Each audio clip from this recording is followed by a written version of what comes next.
help Colorado, land of the free no more. Chains on the people, from the plains to the western shore. Leaders lost their way in a liberal haze. Time to rise up, set the Rockies ablaze.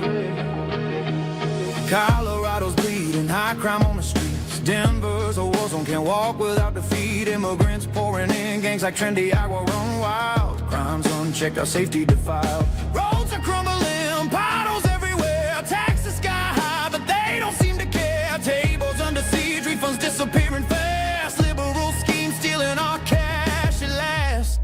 God help Colorado, we real leaders now. Tina Peters locked up a prison somehow for fighting the steal, standing tall and true. Police sparring with Trump, but he's looking like a fool. High taxes crushing families on the brink. Crime waves crashing. What do you think?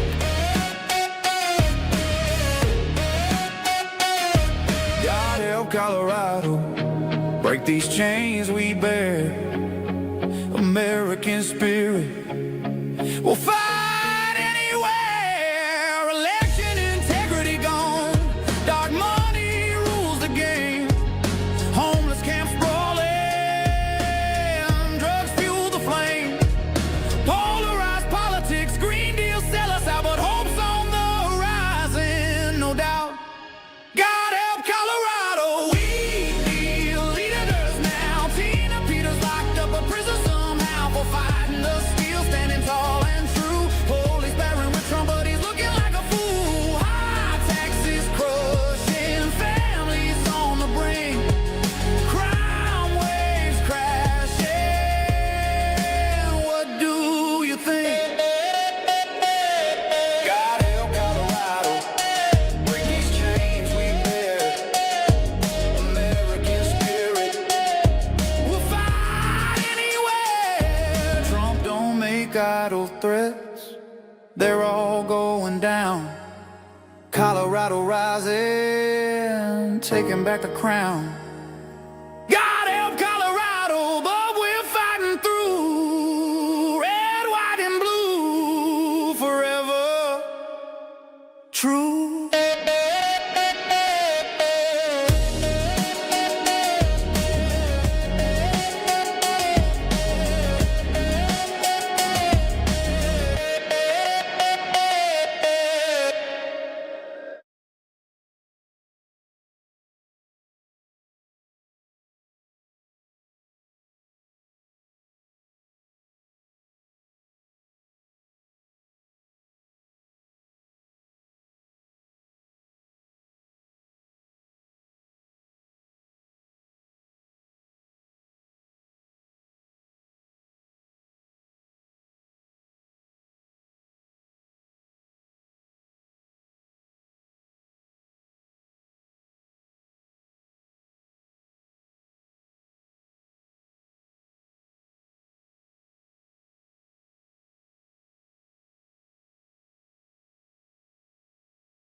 Yo, in the shadows of the vote, she stood her ground. Mason County queen, no fear, truth profound. Hard drives whisper secrets they don't want to hear. Election goes in the machine, crystal clear. They called it breach through the book, 9 years deep. But she flipped the script, made the liars weep. From clerk's desk to cell block, spirit unbroken. One woman's war, words unspoken. Rise up, Warriors here to call the night. Justice echoing through the fight. Bars of steel can't chain the light. Stand tall, ignite, make it right. we won't fade, we won't break. For the truth, wide awake. Echo in the streets, let it ring. Heroes don't bow, they sing. Federal doors slam shut, appeal on ice. State games rigged, paying the price. Threats in the dark, knives in the yard. 3 times they struck, left her scarred. But Trump's voice booms, let her walk free. Pardon papers flying, can't you see? From Pueblo walls to the nation's eyes. She's the spark that never dies. Rise up. Warriors here to call the night. Justice echoing through the fight. Bars of steel can't chain the light. Stand tall, ignite, make it right.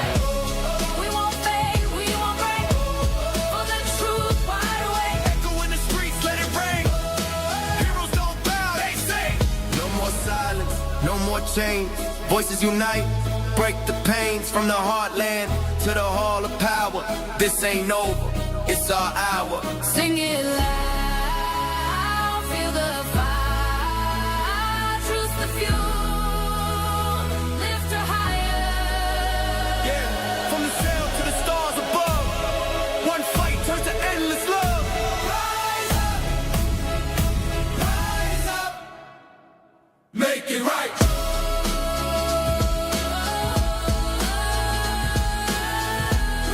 We fight through the night, make it right.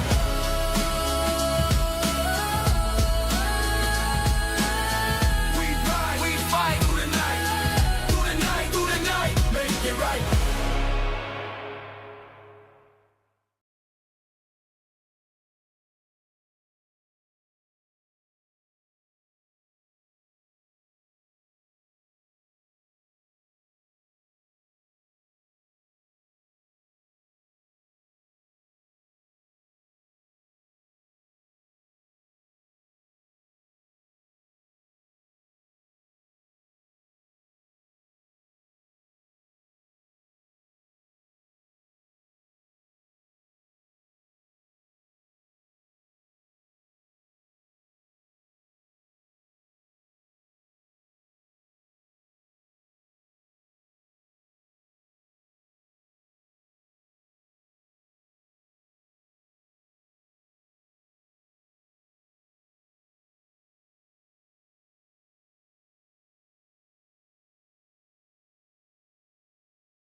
Untamed is going to be untamed. It's going to be a little crazy. I want to talk to my people. I want to talk to my brothers and sisters. We can have grace and humility in how we interact with other people. Oh, hot dog, look at you. And nobody talked about what's really happening. And let's have conversations about what truth is.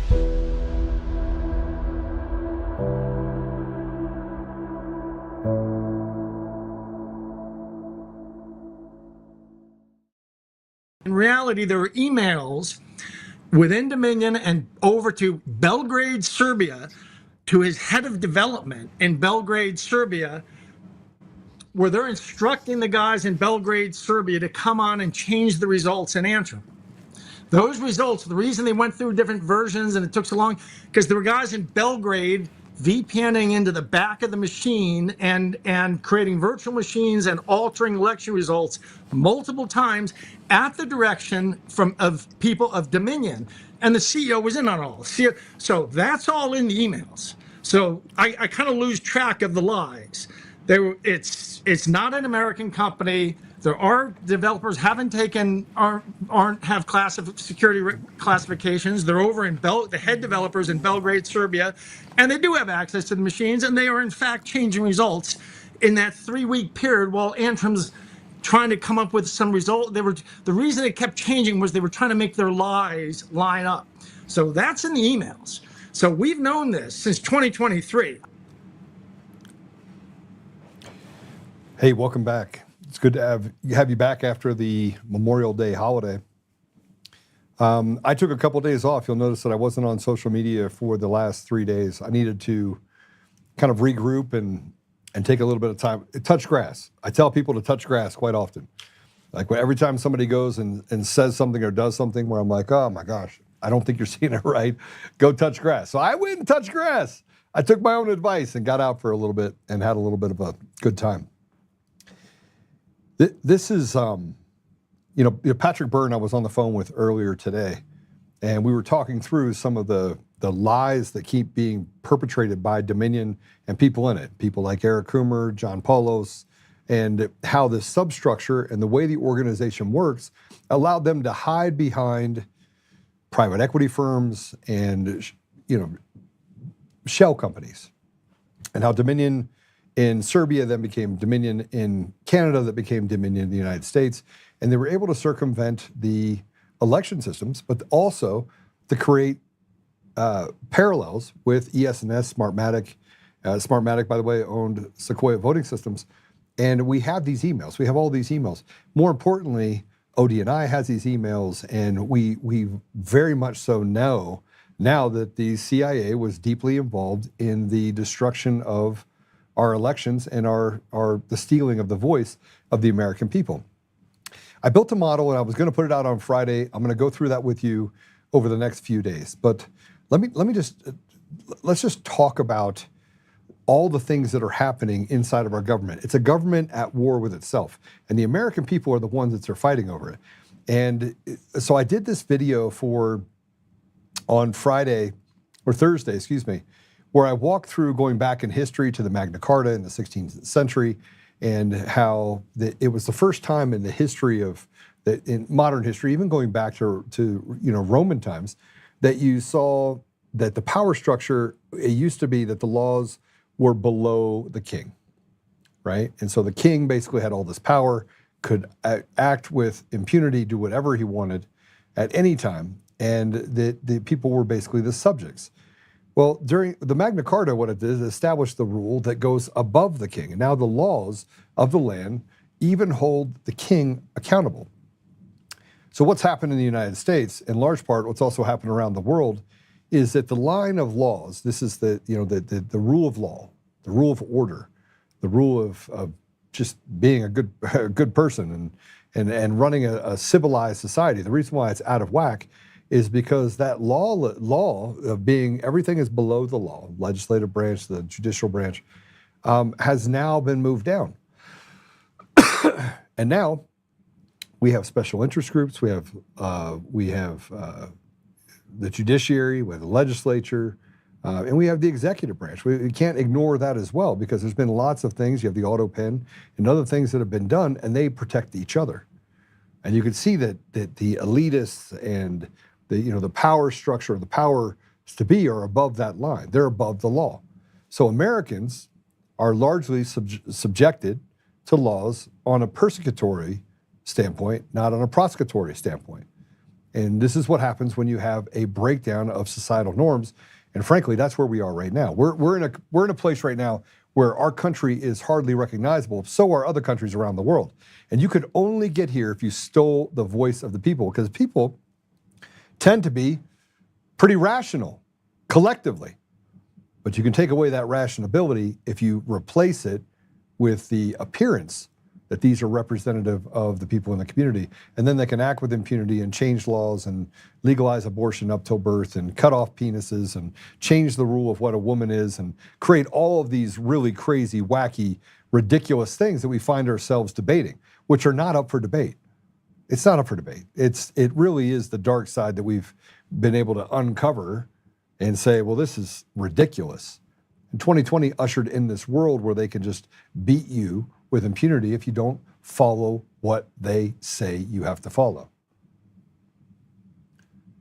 So this gets to the part of the stolen election system being the symptom. And then we have all these people in government, like Tulsi Gabbard.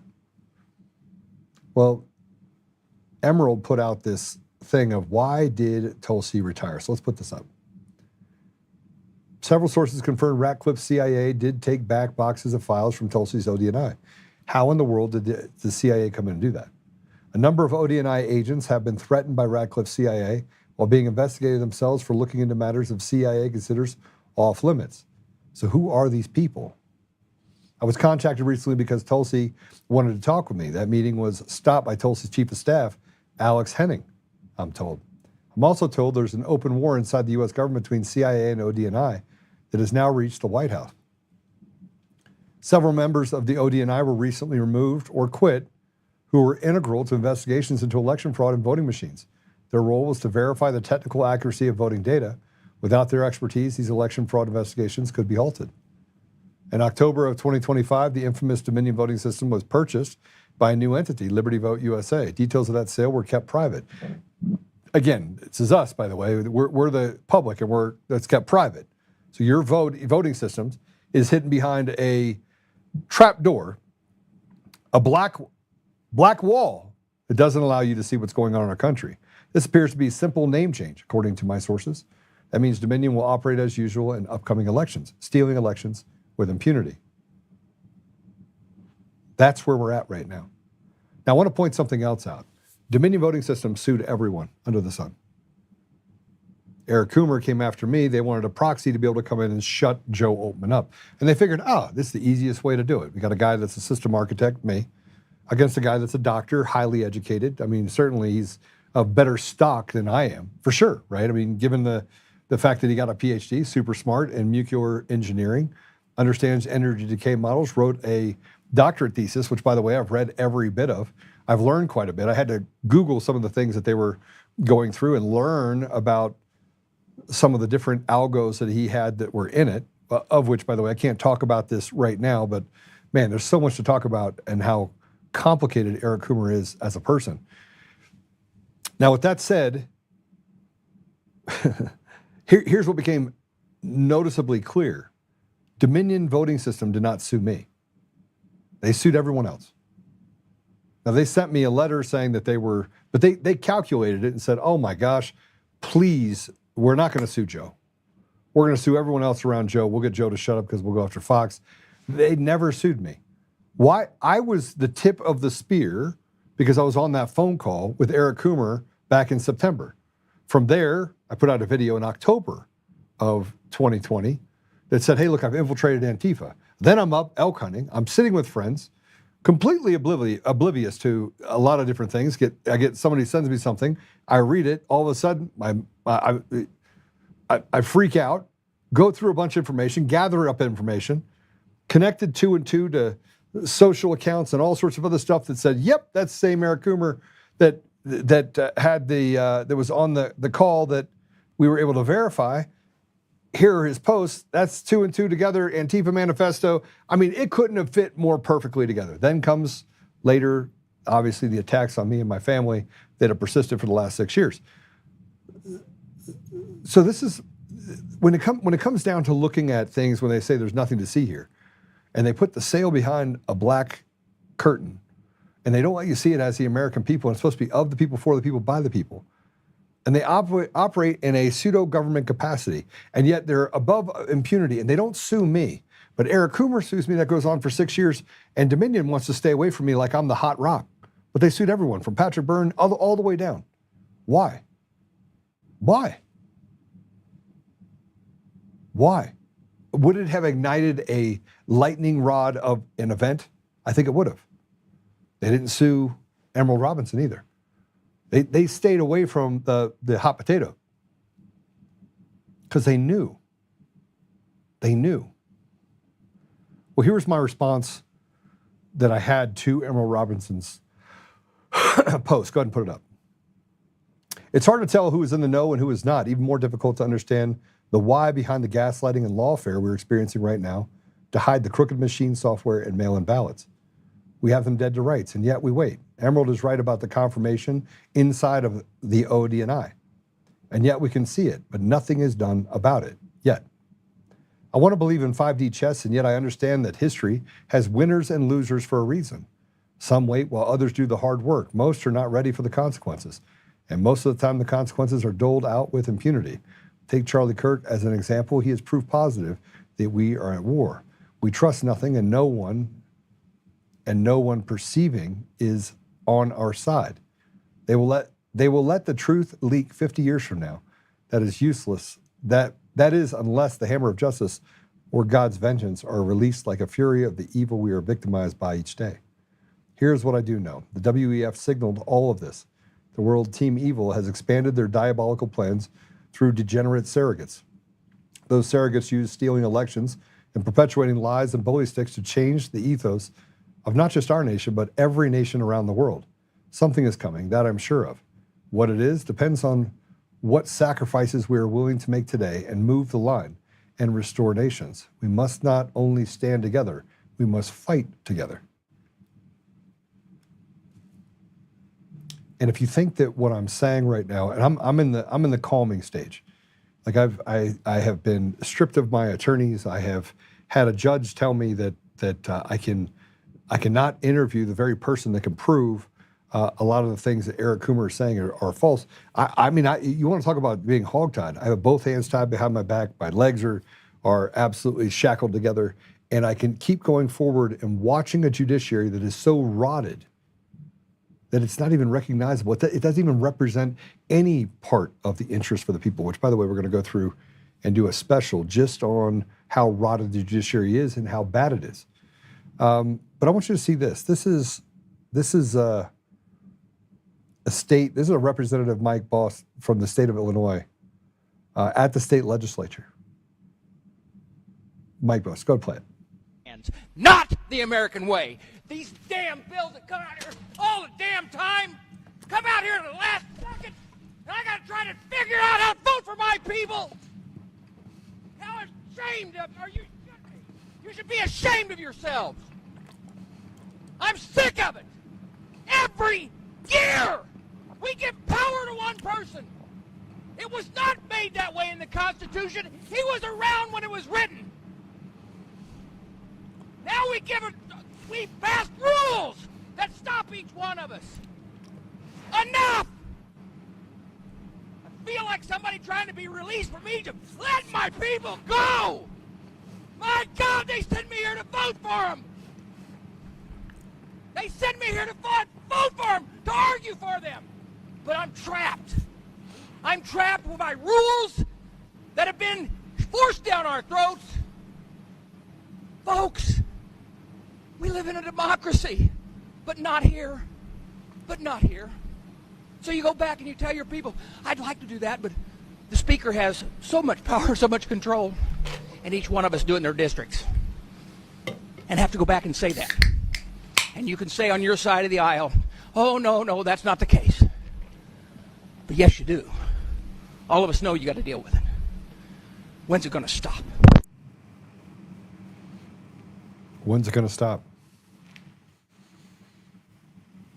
You know that we talk about consequences and what people have to face, and I get to hear from people online that want to make up things about what happened in history. They never had a seat at the table. There's a guy out there that says he's a free Tina Peters. A guy named Neil. This guy's a degenerate. Works as a janitor at a casino, and he comes out and he always has something to say about who benefited most from Tina Peters going to jail. Who benefited most? And he always creates these segues into other people, including myself and Mike Lindell. Talks about things that he knows nothing about.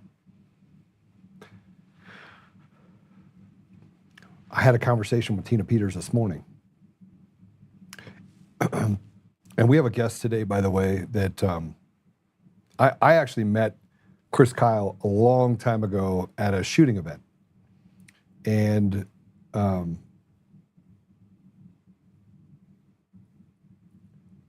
Chris was killed trying to help other veterans. And his brother, Jeff Kyle, is joining us today. He's a Marine veteran and president of American Valor Foundation. His job right now, his mission is to carry on the family's mission of service, ensuring the sacrifice of national heroes are never forgotten. And we're going to talk to him. Obviously, I have a lot of support for the Special Forces Foundation, American military family. I'm no stranger to QRF teams and helping out veterans across the country. But Chris was a special guy, and I'm sure Jeff has some stories that he'd like to tell. But I do want to tell you one thing. Service in this country comes at a cost, and Tina Peters has paid that cost. Many of us have paid that cost in order to protect and to save our nation. And so we're going to talk a little bit about that on the heels of Memorial Day. But I want to show you this. This is Tina from her cell, showing her son and her flag. Go ahead and play it.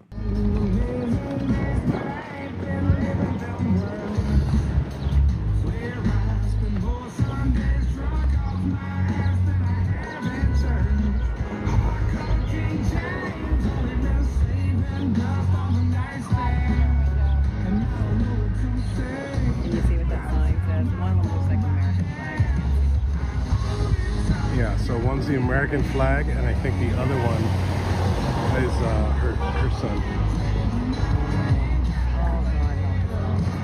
Because it looks like somebody in uniform.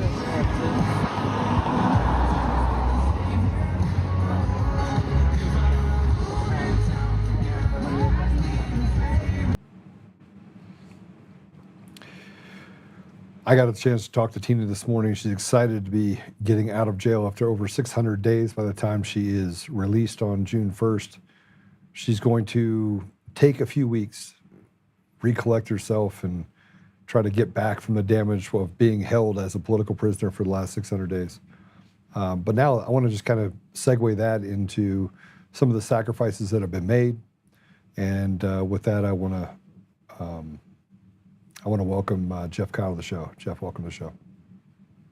Appreciate you having me on. You're also a Marine veteran. Yes, sir. Thank you for your service. It was an honor to serve. Hasn't stopped yet, has it? No, it hadn't. I am. Just changed my uniform. Yeah. Or you just put it on underneath your skin a little bit. You could pull it back like you're Superman every now and then. Yeah. So you lost your brother, and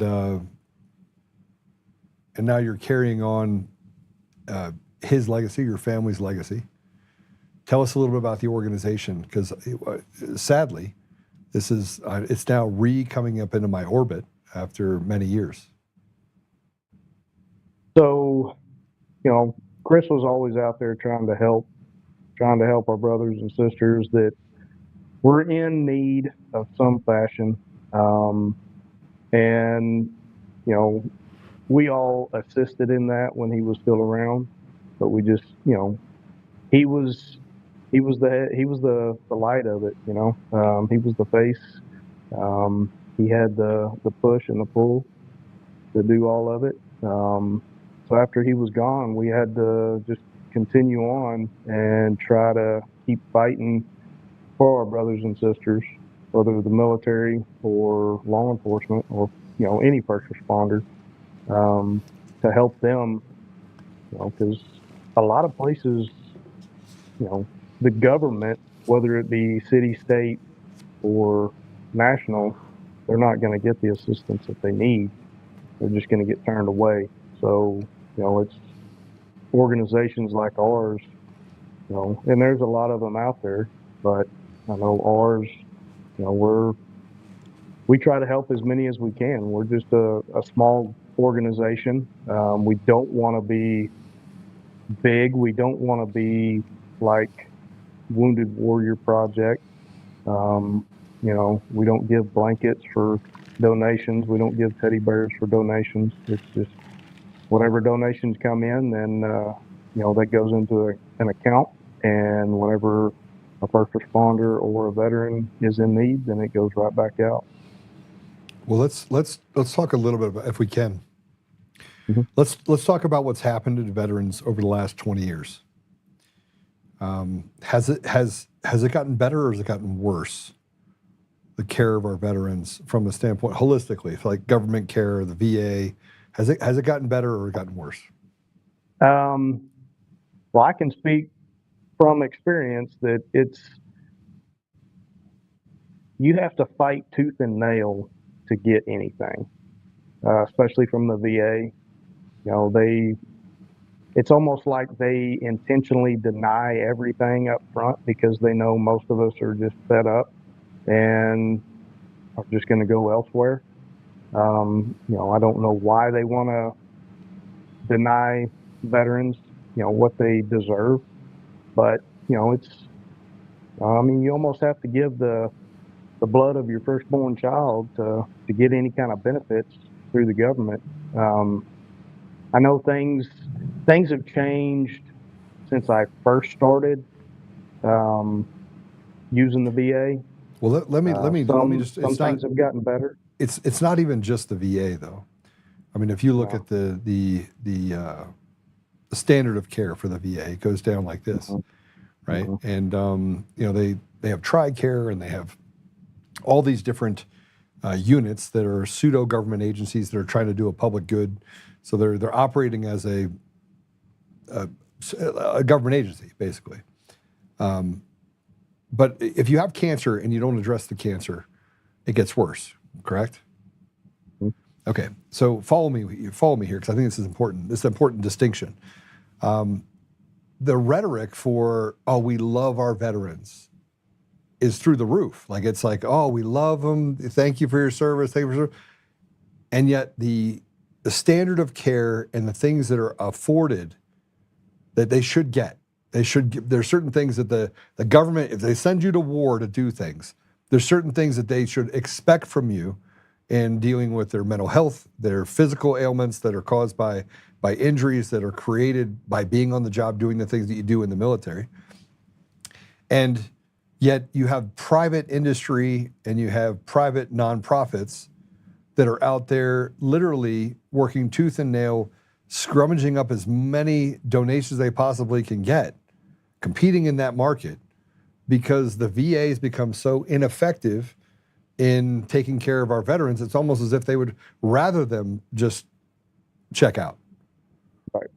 And yet it should get better. I mean, with the amount of, I call it rhetoric, but good rhetoric or bad rhetoric, still rhetoric.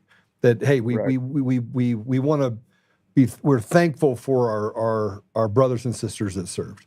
We're thankful for those that gave their life and sacrifice.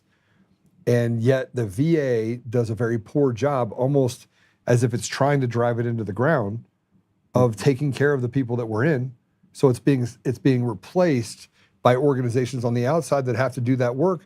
While those are they're still getting all the dollars. Yeah. Right. Yep. Yeah, there shouldn't be a need for, organizations like ours. We shouldn't be able to assist anybody because there shouldn't be any veteran or first responder that needs assistance.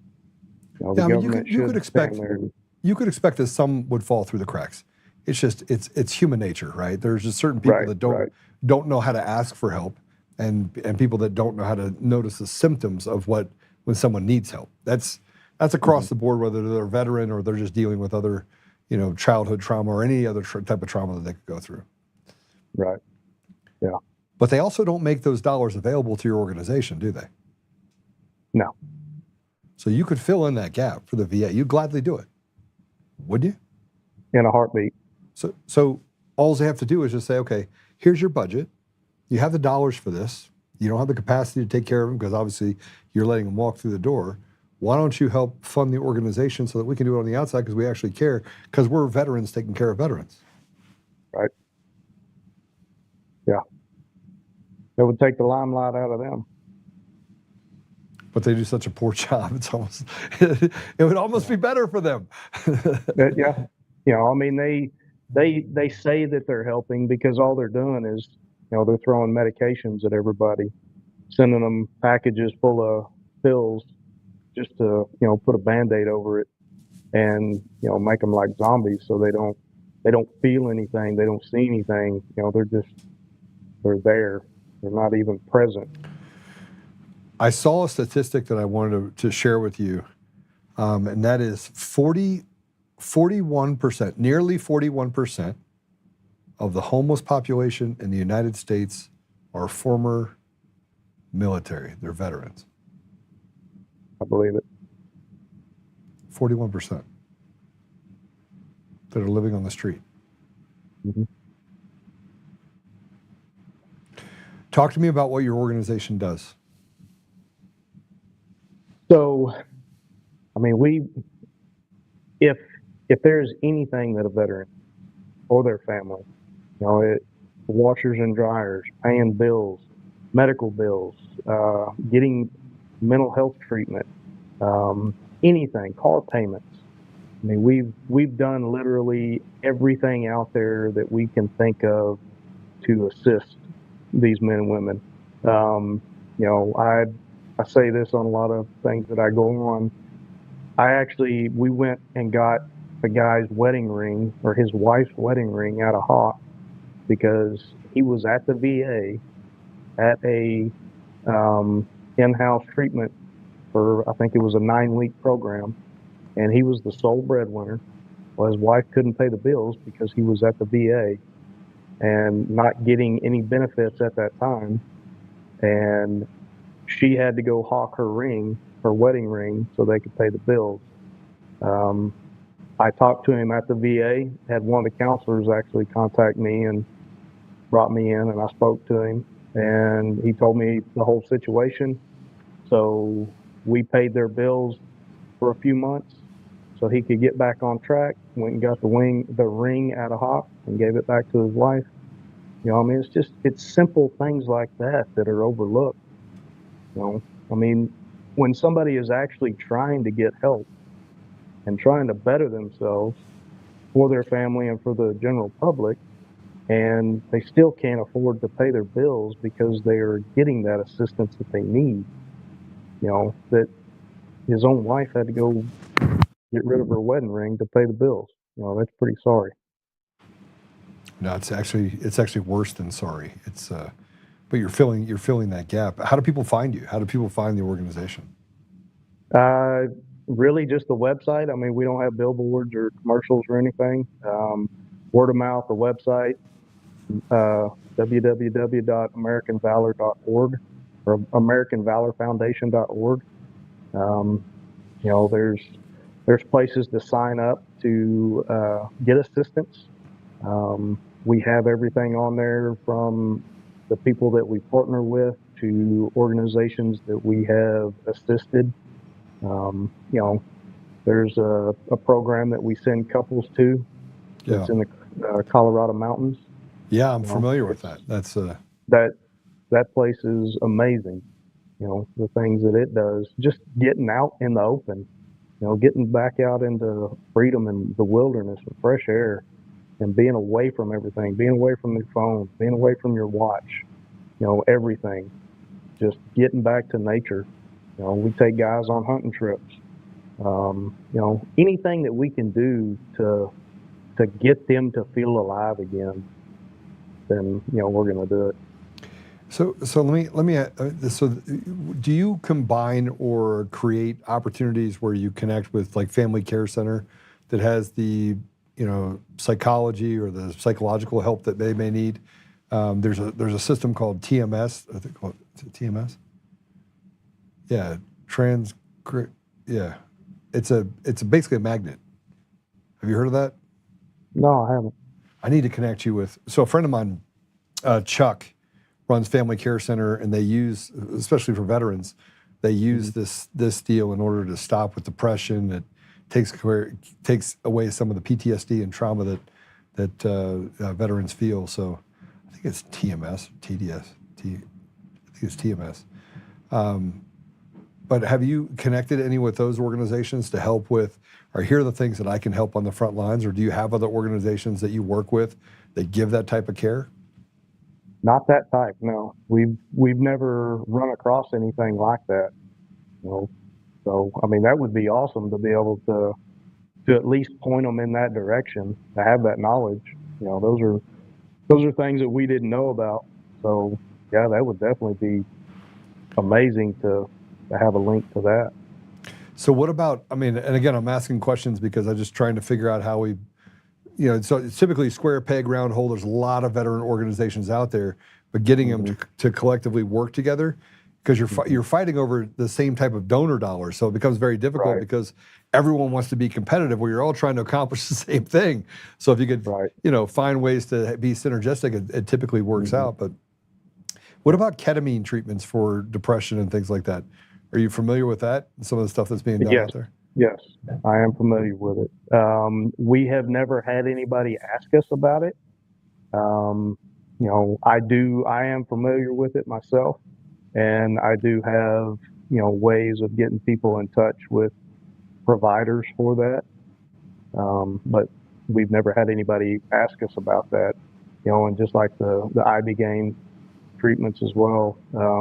You know, I don't have any ends on that, but you know, those are definitely things that need to be looked at. Yeah, I mean, I'm always curious as to how you can ease the, you know, the noise. You know, a lot of PTSD is just noise going on in your head all the time, right? You can't can't really see or think straight, or you can't focus because there's just it's chaos. Whatever's going on upstairs is all chaos. Right. But that leads me to, like, why is it getting worse? You have all these different organizations on the outside. You have obviously what you're doing combined with American Military Family, that QRF teams. You got Special Forces Foundation doing the same thing. They have a QRF team. And so you have all these different organizations that are trying to navigate this area. And I feel like there's still holes. Like there's still massive holes that veterans are falling through, right? And it's got to be frustrating at that. But then at the same time, everyone's trying to figure out a way to get people back on their feet. Is it financial? Is it emotional? I mean, what is the... So how do you fit that into all these different boxes and fill in these holes with so many organizations? Yeah, and that's what we ask all the time is, how come we don't, we have a lot of people request assistance from us. Unfortunately, a lot of them are bogus, so we have to vet through everything that we get. But then you have, I know personally, it's hard to ask for help. As a veteran, if you've dealt with the VA, and if you've dealt with a lot of these organizations and get turned down, it kind of puts a bad taste in their mouth, and they don't want to ask for help. They don't want to be looked at that they're broken. And well, they also don't want to handle. They don't want to have rejection either. I mean, that being told no and go. I mean, to be treated that way is almost worse than not getting the help at all. Right. And unfortunately, with us being a small organization, we have had to deny people just because of lack of funds. That happens a lot with small organizations like ours. If we didn't have a lack of funds, there would never be a no, as long as it was a legit request. Legit, yeah, because you get the bad guys that come in too that. Call them the Nigerian princesses wearing a U.S. military uniform. And unfortunately we have a lot of those that, they're 100% through the VA.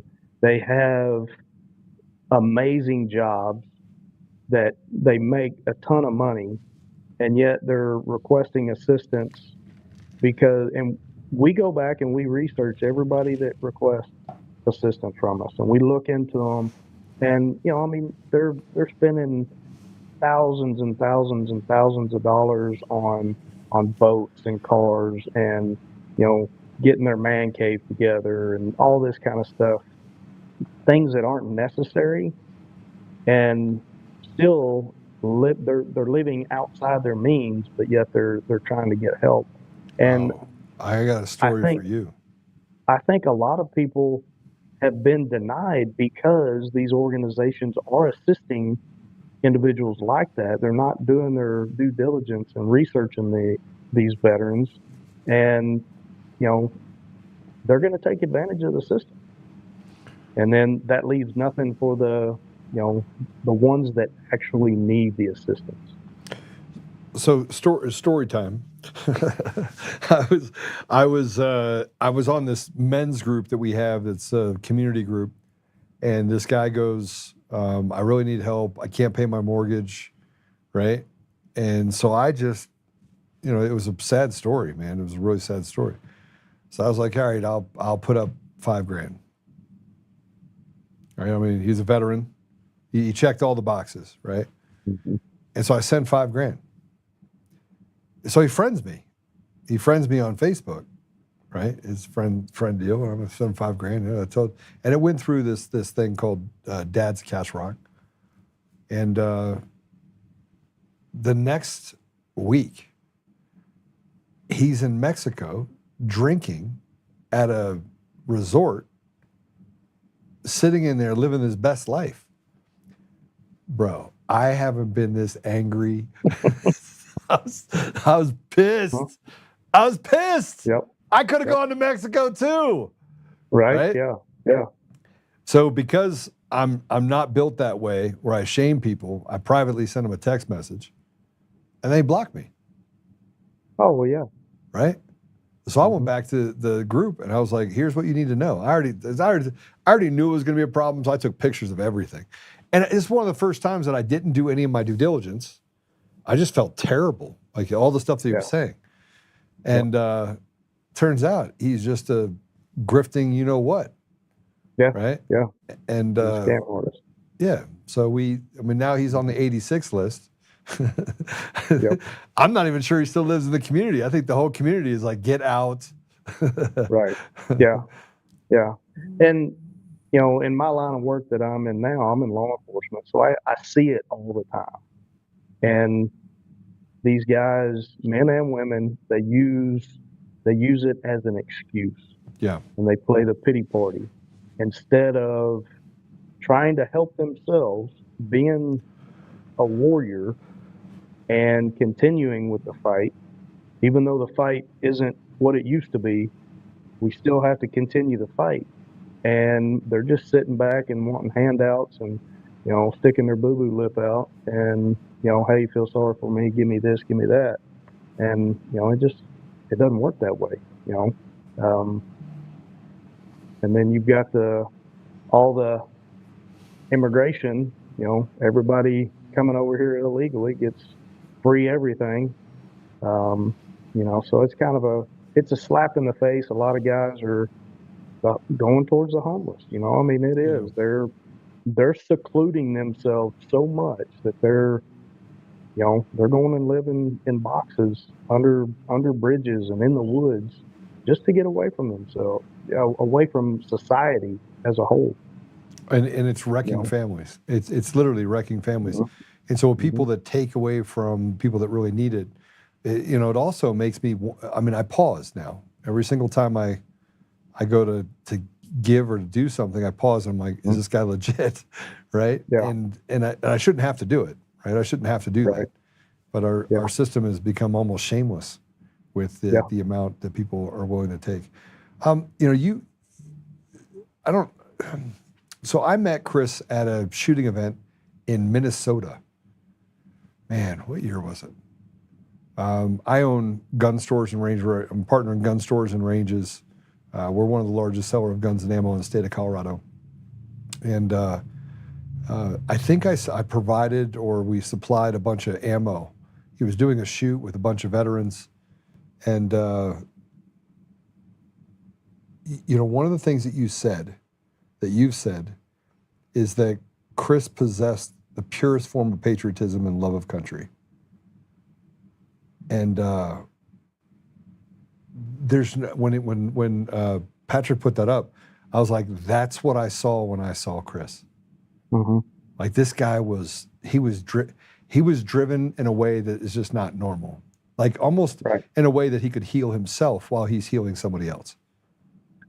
Yeah, and honestly, that's why he did a lot of it, was because it was healing to him. Yeah. You know, when we can give a gift of happiness, joy, anything like that to one of our brothers or sisters, you know, I mean, that if that doesn't touch you yourself and make you feel better, then something's wrong. You know, you got a lot more going on. Well, and ultimately he gave up his life serving veterans, which the irony of it is that, you know, he wanted so badly to heal other people that he let this wall down. The wall that had protected him for so long in the military became his greatest weakness in the civilian world. Mm-hmm. Yeah. Yep. So let me ask you the difference between patriotism and tribalism. Am I getting too philosophically deep here?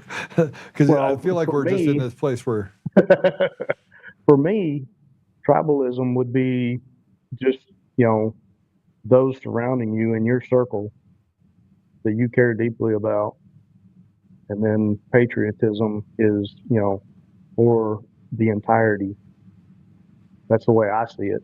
Yeah, but how come we've gotten so far away from wanting to save our country and, hey, it's their problem, right? And one of the things that just irritates the crap out of almost every veteran I've ever met is the fact that what that you're seeing happen in society is noticeably absent and void of anything good, and yet you say nothing. You let your kids be, groomed, and let's cut off penises and not describe what a woman is, and let's have abortion at up to 9 months old, and let's put drugs everywhere, and let's put porn books in the classrooms, and I can go down the line. I mean, this is a big list. It's a never-ending list. And most of the world has lived in this world where they talk about patriotism, but really they don't live it. Oh, yeah, Most of our country. No. Yep. They'll fly their flags, they'll put the stickers on their cars, but that's as far as it goes. So what does that just mean? Like, to me, it's a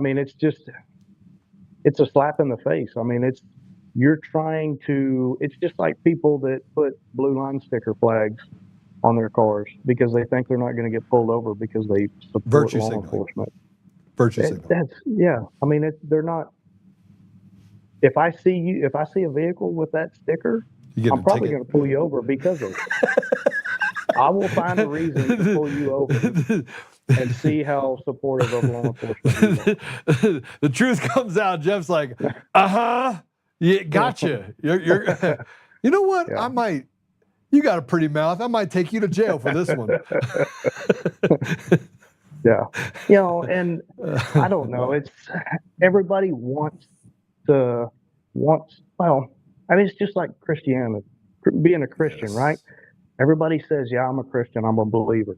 But do they practice it? No. They don't practice what they preach.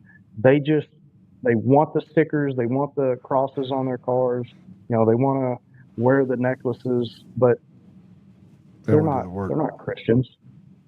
Yeah, they don't want to put in any work. It's just like everybody with, that says that they're a patriot and they support America.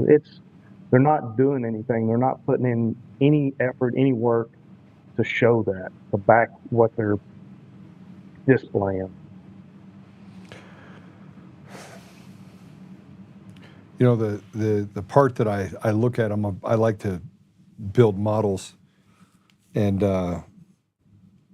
I look at the work that you do and the organization does. I know what Chris did unselfishly. He basically healed a person one at a time, right? Mm-hmm. Mm-hmm. It was always about making sure you focus in on that individual, and if you can make their life better, then you want them to carry that on and do something for someone else. Right, the ripple effect. Yeah, and that type of unselfishness takes an immense amount of patience, right? And you're in law enforcement, so I know you have lots of patience. Oh yeah, a ton. But how do you square? I go to a lot of sporting events, and there's always that one person they stand up that we want to thank this veteran, and I always clap for the veteran, but I shake my head at the 30-second spotlight that people don't understand that as soon as that light goes off that person, they got a 40% chance or 50% chance of it being dark inside. Mm-hmm. Mm-hmm. And nobody thinks twice about it. No. Veterans they're a tool that was thrown back in the toolbox, left to rust. Nobody thinks about it. So now I should tell you about my big audacious plan. What if we got all the organizations, the veteran organizations, to come together, legitimate ones, not the ones that pay their CEO $5 million a year to glad hand and pass out money to their friends, not those type of organizations. But the organizations really doing amazing amounts of good that are returning 95% of the money back to the people. How do we get those organizations to talk to each other and fit the grid, and then create an environment where when we talk about special interests or lobbyist groups, that there's a conglomerate of veteran organizations that are run by, call it a board, right? So they say you have a board of 15 heads, and their only job is to go lobby the government to say, give us a little bit more money. If we had $10 million, here's the problems we would solve, and truly make a difference. Mm-hmm. How do we do that? Well, all the organizations and the leaders of the organization have to not look inside and want more accreditation for themselves or their organization, but look at the big picture, the end game, which is helping our vets. And unfortunately, I don't think there's enough that are going to do that because they want the recognition. I don't care if anybody knows about the American Valor Foundation, because as long as we're continuing to help people, I mean, that's all that matters to us. The foundation as a whole can go away if it came to that, and we'll find a way to continue doing it on our own, and we'll figure out something. But because we don't want recognition, we don't care about recognition, and unfortunately, that's what a lot of these organizations, that's what they strive for. Is it's just like ribbons in the military and in law enforcement. They want that recognition. It's and that's not the work that we do. So we've got to figure out a way to, which we do. We stand next to and assist a lot of different organizations. We partner with them all the time, and we don't ask for any kind of recognition. If it's something that they're leading up, we don't need recognition on it. We'll help out any way we can. So it's not just the veteran themselves that we're helping organizations too. And, to me, that's what it's all about, is all of us, like you said, all of us coming together because we all have the same end game in mind. We all want the same thing at the finish line. And, we've got to get past ourselves and try to make that happen. What's the biggest moneymaker for you? Do you guys do like golf tournaments? Do you do? We have we've kind of I guess dumbed everything down recently. So we don't have very many events. We have probably about 3 events every year. Yeah. We have our main gala every year, and that kind of moves around the state. We've been in Oklahoma for a little while, but mainly it's in Texas. And then we have a golf tournament and a clay shoot. And that's really all we do. So we just we hope that, throughout the rest of the year, in between all those events, that we can continue to, reach people and, bring the money in so we can turn it back around and do some good with it. So from a mission budget standpoint, you take donations online, obviously.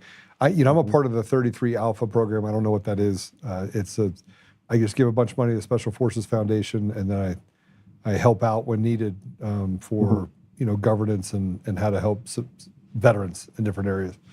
And I've worked with Debbie over at American Military Family. Have you heard of them? Yeah. Outstanding organization. I'm also really good friends with Tig Tigan, John Tigan. Okay. Oh yeah. Yeah. So he's one of my close friends. But how do we? I'll come to your golf tournament. I'll do all that stuff. How do I support you in what I'm talking about? I mean, obviously there are organizations that can come together. I've had this conversation with, by the way, many of the veteran organizations that I help out. Folds of Honor, all the way down, about, hey guys, get together, close the knit, close it off, right? Because if 15 of you go to the government and say we need money, and you sit around in a little thing and they say, okay, we're going to throw $10 million at you, see what you can do with it, and then you come back and show them a progress report. Here's our past performance, because the government's all about past performance, right? And you get $10 million. How many lives could you actually change? And you can statistically even show that has moved. I'm a work the problem guy, so. Yeah, well, you're a lot smarter than I am, so. Probably not. All right, last question I got to ask you, and this gets down to Chris. Chris passes away. Obviously, it's a tragic set of circumstances around it. you had big shoes to fill. You stepped into those shoes. You're mourning your brother as your brother. And yet you stepped into this organization. Describe to me what went through your mind, anger, pain, all the things collectively together, and what that really meant and how it gave you purpose going forward. Yeah, so even before we started the foundation, whenever the notification was sent out to the public about everything, and we were trying to figure out who was going to be that spokesperson. They wanted my parents to do it. I knew neither one of them would even come close to being able to do that. So they started talking about somebody from outside the family, and I nixed that right away. I didn't want to try to fill his shoes, but I wouldn't allow anybody that wasn't family, blood family, to try to, give any kind of message or anything to the public about Chris. And from that point forward, it was kind of expected of me to be that guy. The amount of weight and pressure that put on me was, intense. I really never, for the longest time, I never mourned the loss of Chris. I just kept shoving it back down inside. And on top of dealing with everything else that I was dealing with through my service, I never got a chance to really deal with anything. I kept myself going and didn't seek any help myself, didn't take time for myself. I was pissed. I was hurt. I had lost my best friend, not just my brother, but my best friend. And I was lost. I really didn't know what to do. And it took a long time. It took probably 5 years after the fact for me to, on the cusp of almost losing my family, my wife and my kids, getting help myself and getting squared back away to where I could really be of assistance. And one thing that kind of, besides my wife giving me an ultimatum, was another Marine veteran who basically called me out after I went and talked to a group. They were at an in-house program getting help, and he said, "How come you're not in here?" I said, "Oh, because I don't need it. I'm good." And he looked me straight in the eye and he said, "You're the biggest piece of shit liar that I've ever seen in my life." He said, "You're in here trying to give us all these, outlooks on how to help ourselves when you're hurting worse than most of us in here. And some of these guys in here are taking a seat that you need." And at first I was pissed off, but then I was like, you know what? You're right. You're absolutely right. And, that was kind of along the same time that my wife pretty much gave me an ultimatum that to get my shit together or, I lose her and the kids. So I did that. And to me, I was able to be a better version of me to help more people after I did that. I was able to kind of heal some of those wounds from losing Chris and, figure out things that I had gone through my service too. Kind of get everything where it needed to be. And, and I think that's what that allows me to do better in my career path now. Yeah. I'm able to see, I guess, kind of see through the smoke on a lot of folks, a lot of veterans, because I interact with vets all the time, and I've had some bad experiences and I've had some really great experiences, and I get called to the scene on a lot of guys that are veterans, just because of how I'm able to interact with them and see through, if there is any smoke, but kind of talk them off that ledge if need be, because I can relate. I've been there. I've been in their shoes. You go through the strife that happens by being a Marine. You join law enforcement. You lose your brother. You deal with people that try to steal from those that need help. Those would harden a man.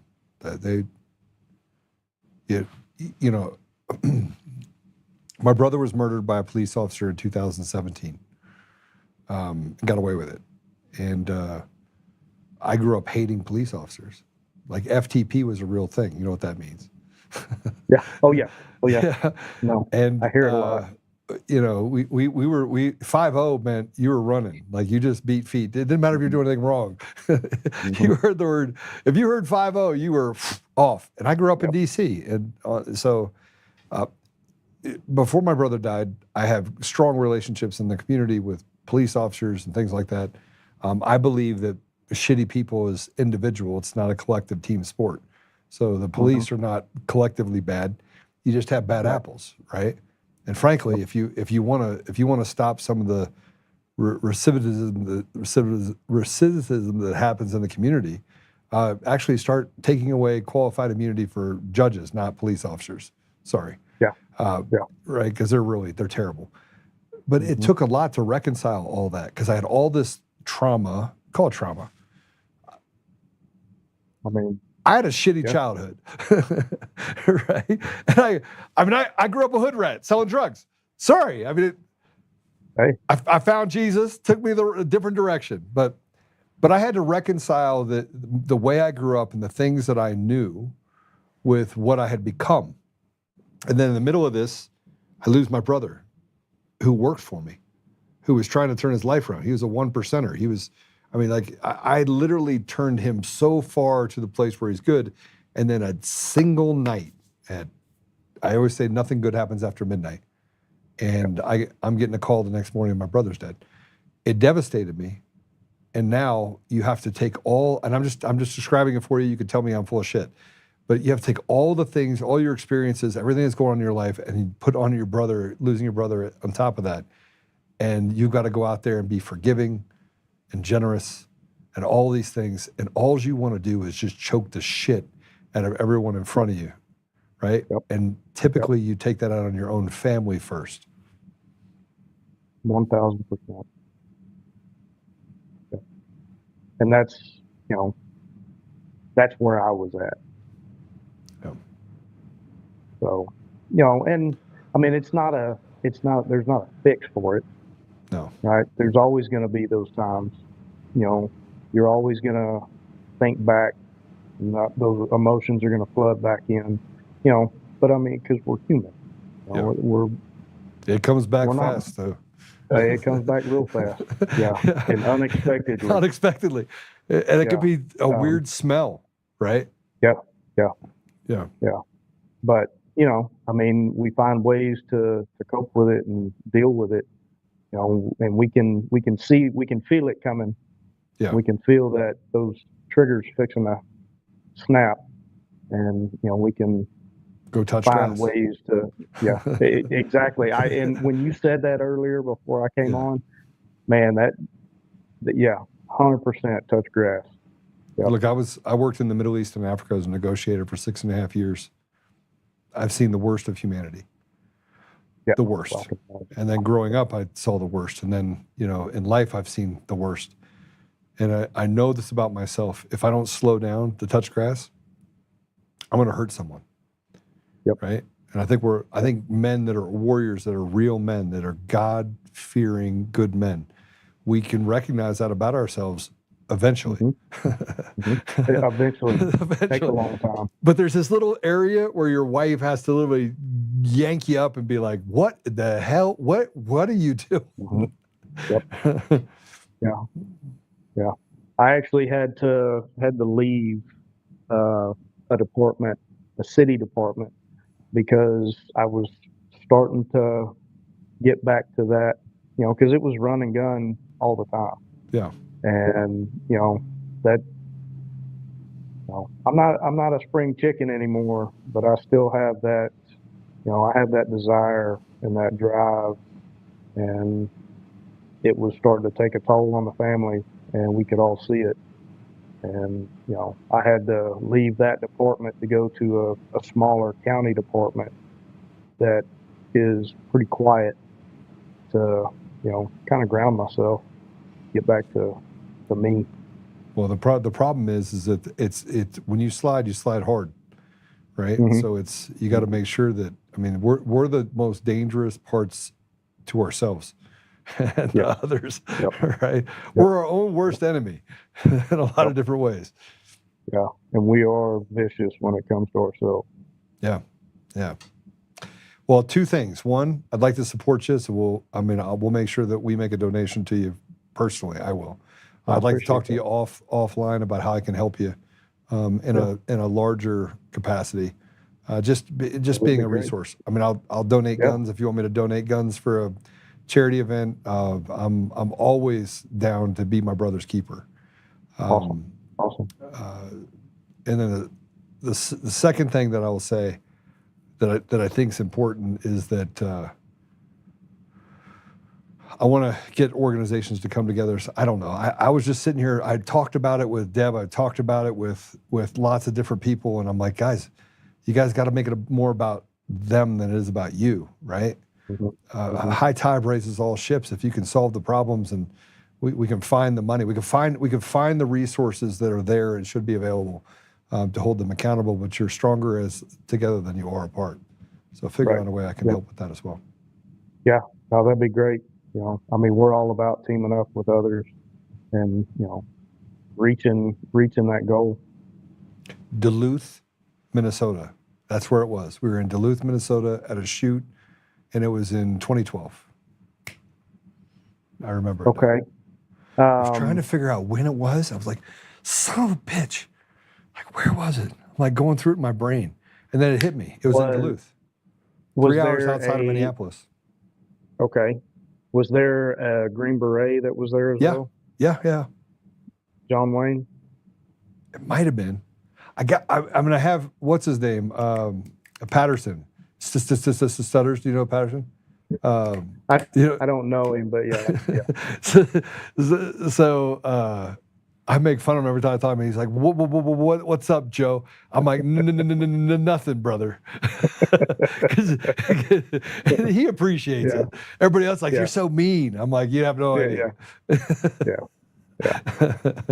So that Green Beret, John Wayne Walding, I'm sure he was the one that was with Chris at that shoot.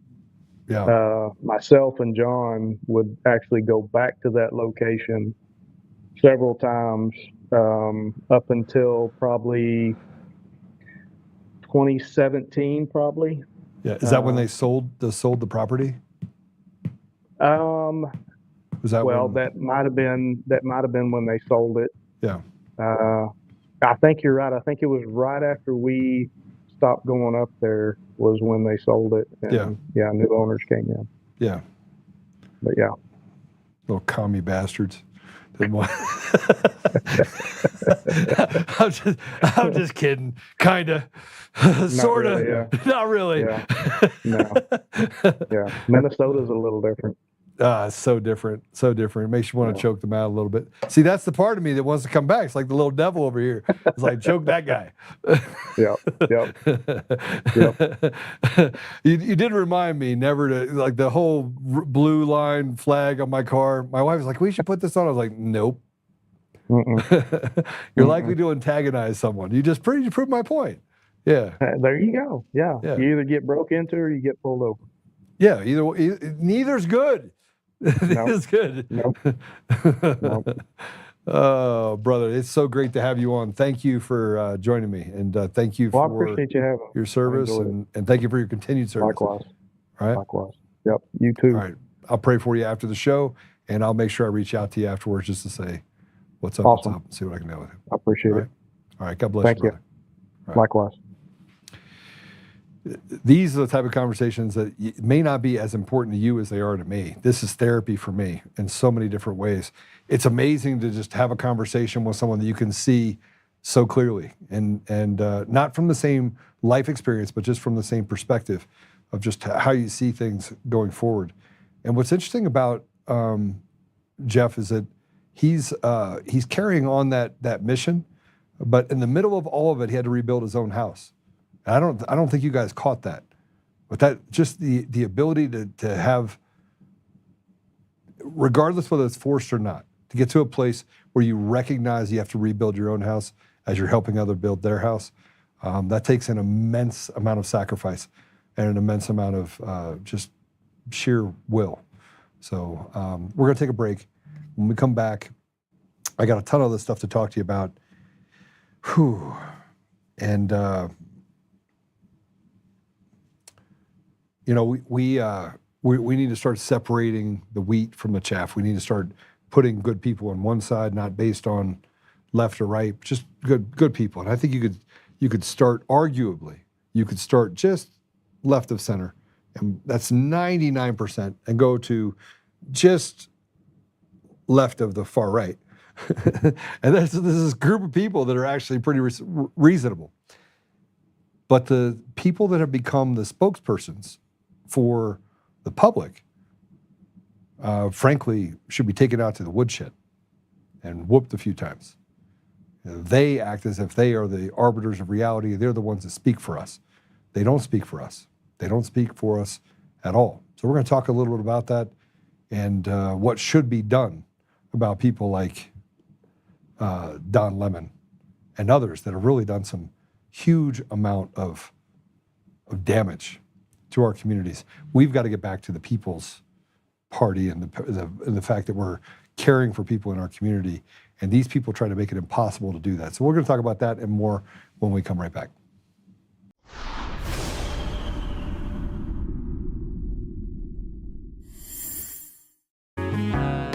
Oh, hi. I almost didn't see you there. Welcome to DCF Buns, where you can find the freshest buns in town, if I do say so myself. Oh, our master bakers teach class every week. So whether you're new to baking or trying to improve your culinary skills, we got you covered. And we can help you bake the cake of your dreams. We'll even clean your cake if you want. And if you don't want to bake anything yourself, we have loads of fresh buns available in a variety of shapes and sizes. Check us out at dcfbuns.com to learn more. DCF Buns, we keep the buns hot and the deals hotter. Buns. In every thread, in every stitch, Honor-Bound USA weaves the fabric of the American spirit. It's not just apparel, it's a testament to God, family, and country. At Honor-Bound USA, we're a family of patriots who put our faith, family, and America first. When you visit our website, you'll find a line of products that embody our commitment to pray, stand, speak, and act. As the official site for the Untamed podcast, all of our products proclaim speaking the truth with courage. We also have the powerful documentary from Professor David Clements, Let My People Go. Identify yourself as one of the few who are willing to stand for what they believe in. Join the Honor-Bound USA family today. Wear it as a badge of honor, commitment to the values that shape us, and a pledge to the bright future we will build together. Because when you're honor-bound, you're not just wearing a brand, you're embodying a lifestyle.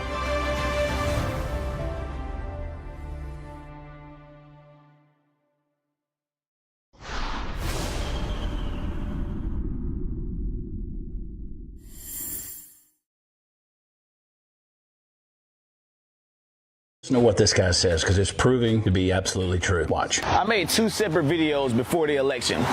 One of the videos said I was going to vote for Kamala Harris.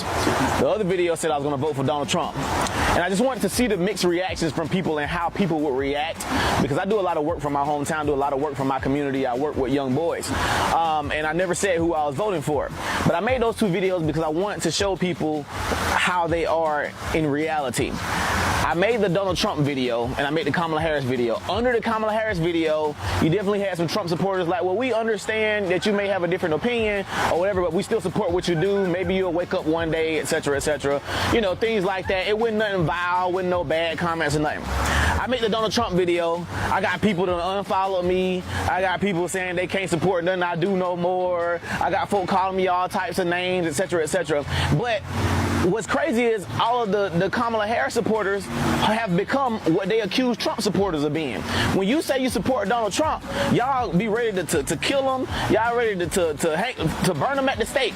You calling them all types of names. You unfollowing them. You don't care what they're doing for their community. Nothing. If you support Trump, F you. I hate you so much, etc., etc. But all the people under the post, all the Trump supporters, when I said I was going to vote for Kamala, it was all love anyway. They was like, well, we still support what you're doing. We still going to donate. We still love the work, even though you don't have to support Donald Trump, etc., etc.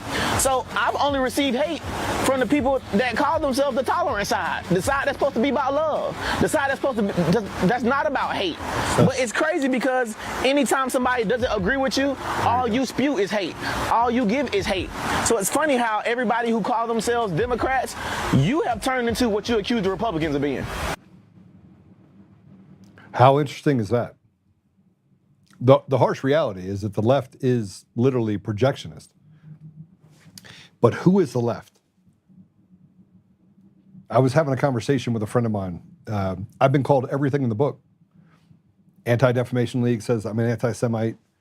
Al Sharpton and his boys said I'm a racist. I mean, I've heard it all. I have literally heard it all. And these are the people that go out there, and this guy's just pointing out the obvious. That this social contagion of I'm a good person while you basically are advocating for the societal rot that exists in our society is telling. Now, as long as they can actually stand up and say it with us, you know, without breaking face, without getting angry, then we're supposed to see them as that they're not nuts, but they are nuts. They're advocating for the cutting off of nuts. They're advocating for some just weird stuff all the way around. And they tell us that that's societal norms, but it's not. They say that allowing for third world mentality to come and take over our country. And it gets worse than that. Every single day, there's 4 or 5 or 10 or 12 or 15 or 20 just spotlighted judicial decisions that are made. $5.6 million stolen by a Somali gets 6 months in jail. Well, geez, who wouldn't steal $5.6 million if you knew the only thing you get is 6 months in jail? Well, I could tell you, because that wouldn't be true of white people, because they would just throw the book at a white person, give them 55 years in jail, which happened. $1.7 million stolen in Nevada, 55 years. 55 years in prison. See, the yoke is not equal, because we live in a lawless society where radical leftists only care about the fact of whether or not the person that they're actually looking at is also an evil radical leftist. But let's be honest. Let's separate the good from the bad. And let's talk about our responsibility for publishing what is right. I have struggled with this over the last couple of days specifically. That's why I took a couple of days off and wanted to go touch grass. I see the societal rot that exists, and I also see the judiciary as being an instrument of absolute evil.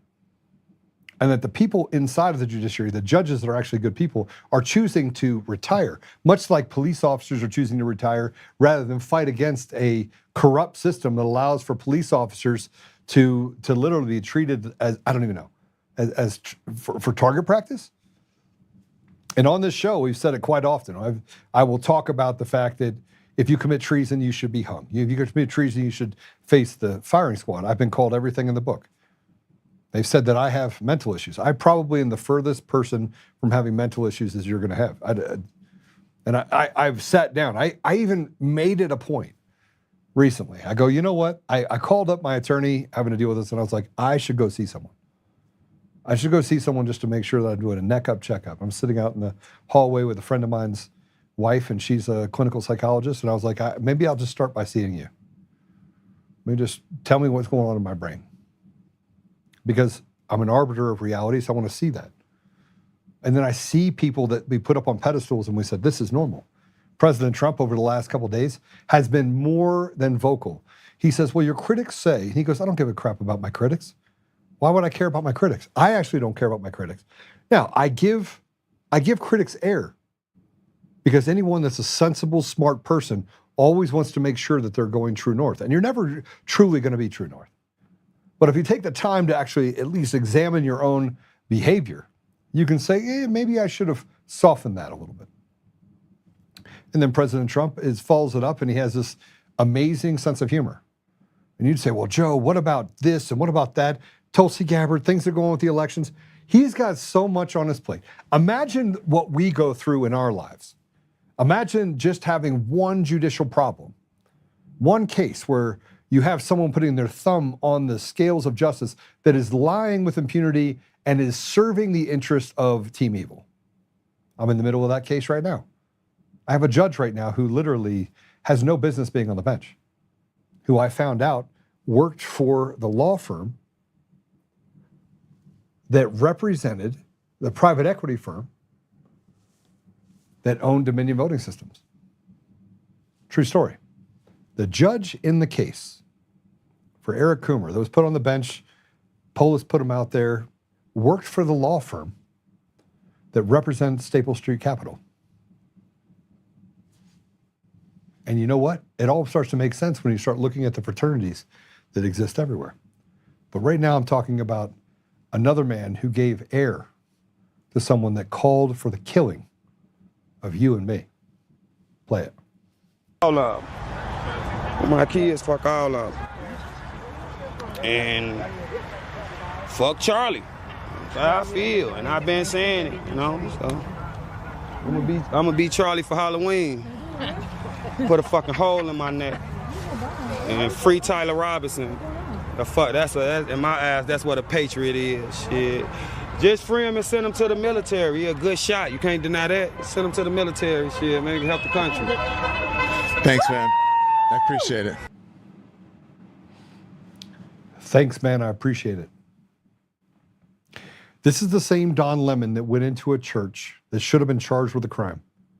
He should go to jail for 10 years. Don Lemon, this is the man who sat there and just gave air to a man who diabolically called for a murderer to be let free. I wasn't going to address the Chud was it Chud the builder? Chud the guy that runs around saying profanities and racial epithets regularly, who shot a guy in the stomach. I think Chud is a moron. That's what I think. I think that if you're trying to create civil unrest and you're trying to do it under the guise of the First Amendment, you're pressing every limit, you're going to get in a fight. And I'm not so sure that being a white guy, I would let him run around saying the N-word and saying chimp out, chimp out, chimp out. I'm not sure I wouldn't have some harsh words for him. I'm not sure that frankly, that I would stand for it, personally. At the same time, we have a First Amendment. We shot a guy in the stomach. And in this case, it doesn't look like he instigated things. Shot a guy, ended up shooting himself while he shot a guy, which means he's not well trained. And thank God he shot him in the stomach, because had he been well trained, he would have put one through his heart. That'd have been it. Lights out. But we have a system that's designed for let evil people out. Let's go down to Texas. And there was a young man who stabbed a white kid in the heart, killed him. $250,000 bail. Chud the builder, whatever his name is, $1.25 million. And the guy down in Texas got a GoFundMe for over $1 million. No one tried to stop it. Chud the builder goes out there, raises $500,000. The DA steps in and says, ill-gotten gains, people are not allowed to help you with your defense. Sets the bail at $1.25 million.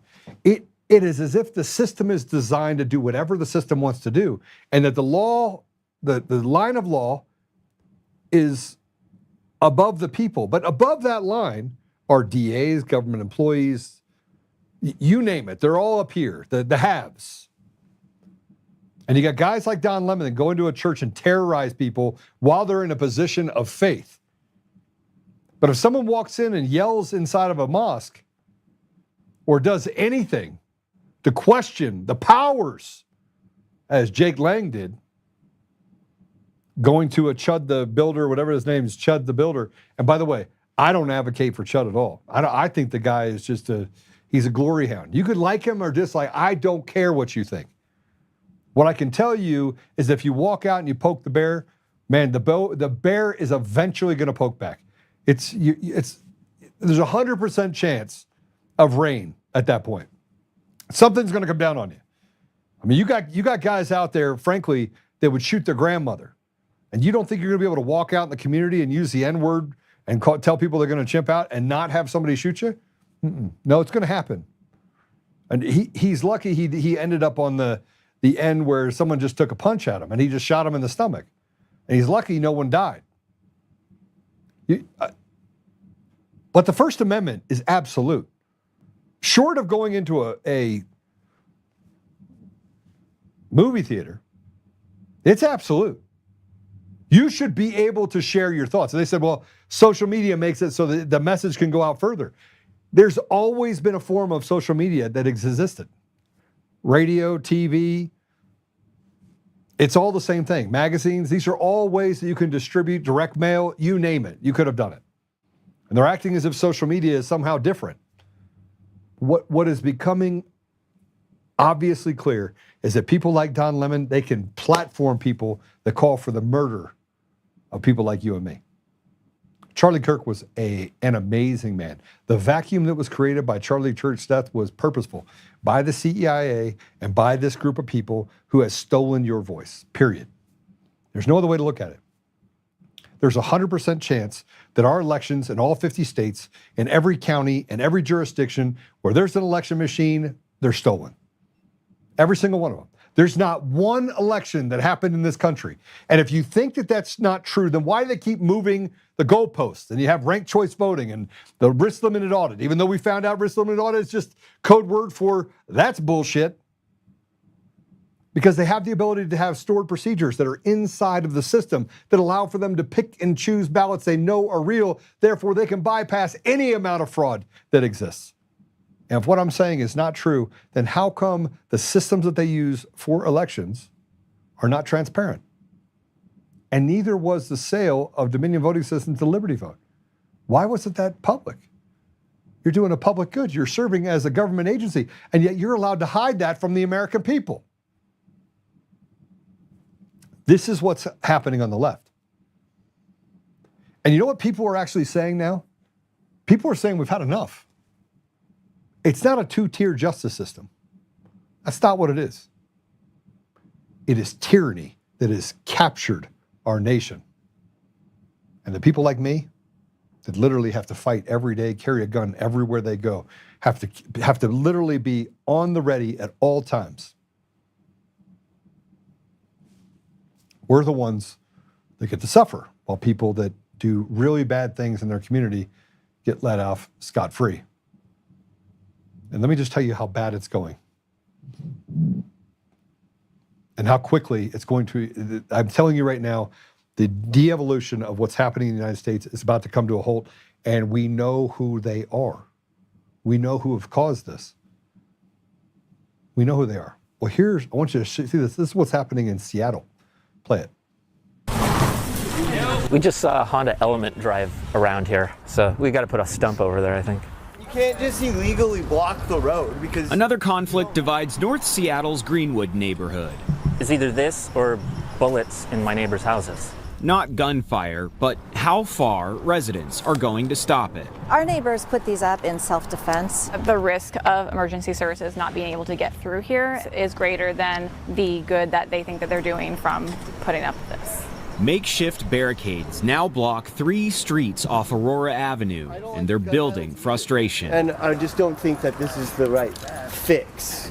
It comes after residents like Kate and Peter say they've documented at least 8 shootings in about the past month within roughly 10 blocks of their homes. We celebrate when there's not a shooting.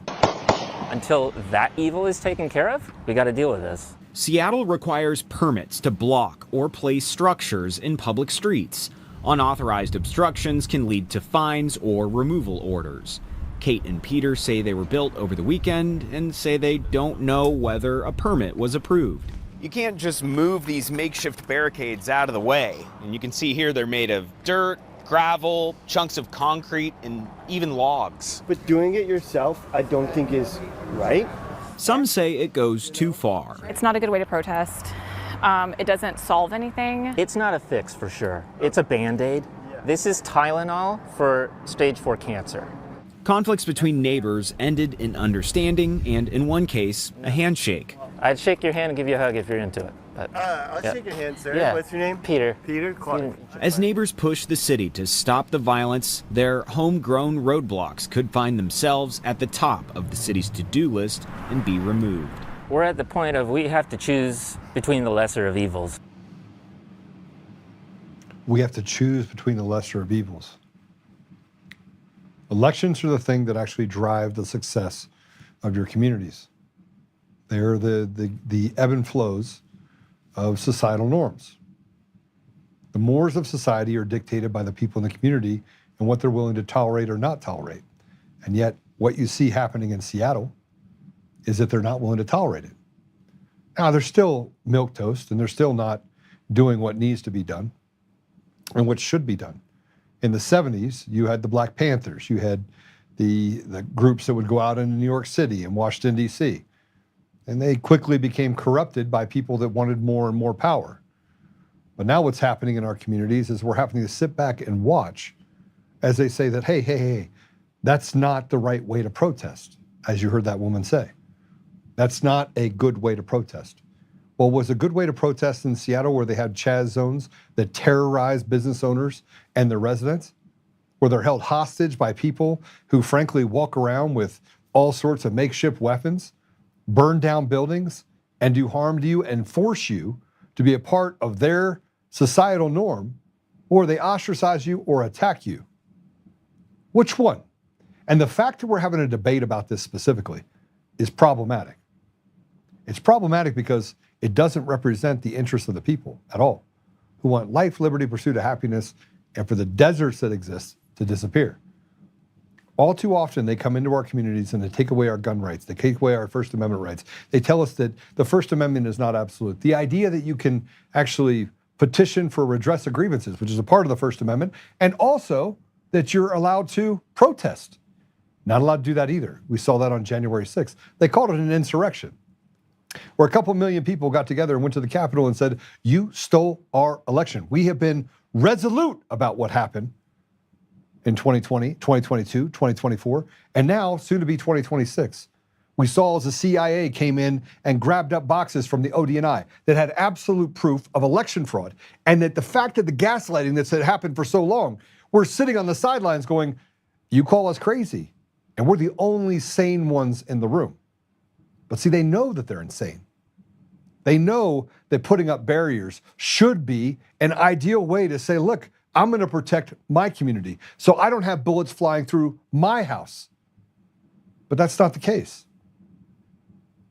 The average time that it takes a police officer, if they even show up in Seattle, is 19 minutes. The most draconian gun laws that exist are also in Seattle, Washington, and in Oregon. So in 19 minutes time, what they've told you is, hey, by the way, if they break in, go hide in the closet. Call us, we'll get there as soon as we can. The idea of self-determination has gone to the wayside for become our victim. And if you do fight back, we're going to set your bail at $1.25 million. We used to have a saying that sticks and stones will break your bones, but words can never hurt you. Now it's words not only can hurt you, but we can persecute you and prosecute you when we take away everything from you. We have defamation laws and slander laws. And if we decide that we're going to get past the whole anti-slap of free speech, we'll just walk past it as if it's not even there by declaring falsities and by declaring things that we know are not true. We just declare them, therefore creating credibility out of nowhere, out of thin air. And the reason why they hate me is because I sit in here and I speak what can only be described as utter truth, period. End stop. There's more though. While we talk about what's happening in Seattle, we can see it. Our communities are unsafe. They're unsafe. But as we talk about that, we also have to talk about the entitlements that have been created. And in Colorado, we're literally in the top 5 of states where housing prices are dropping 5, 7, 10, 12%. Because no one wants to live here. The day's supply of homes now in the state of Colorado has reached the peak of 2009. Imagine that. Go ahead and play this. This is also available. How much does your transition shit cost? Hormones? Yes, how much does it cost? Well, I just got back on Medicaid. Hormones, so but no, you got tits as well. Those were free. You did your Those were free. nails? Why? Because my body is priceless. No, how was it free? Oh, Colorado taxpayers. Yeah. Not federal, right? Just Colorado? I hope that, because I just wrote a $4 million check the other day to the IRS. If that's paying for literal titties, what are we doing? I have nothing wrong with trans, but why am I paying for people's boob jobs? Don't get me wrong. I don't think it should happen either, but I did abuse the system. Because why would I pay for it if I can get it for free? The government, the taxpayers paid for your tits? I mean, I pay taxes too, so some of my taxes you're not a net went there. contributor. No, we just sent you $4,000 back, especially with your no tax on tip thing, and the majority is tip. It's honestly, it's just I'm not in favor of the no taxes on tip thing. It's so stupid. You already contribute nothing, and it's just more populist policy. No, you're right. We should just be getting paid a normal wage, so we shouldn't have to get tipped. Well, that's fine too, but advocate for that. It's just so stupid. It's just a performative policy, and that's why both parties are on it, because populism is winning right now, and it's so stupid. You already don't contribute anything. You're part of the... I do contribute. No, you're part of the 50% that contribute 1%. It's nothing. It's a drop in the bucket. I don't know if it was gone, nothing would change. This is, we give everything to you. Now we pay for your boobs.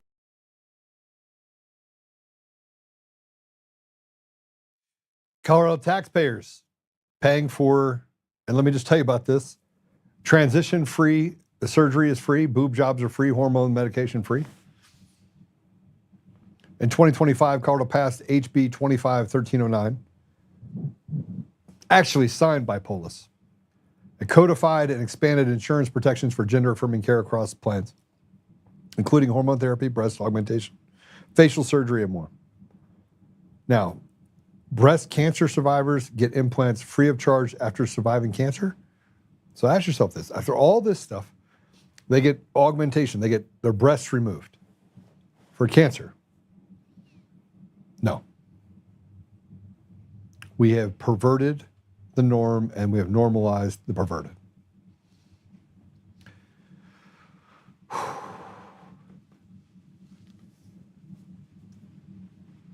If a person is enrolled in Colorado's Medicare program, gender-affirming breast augmentation, which is a mammoplasty, is a covered benefit.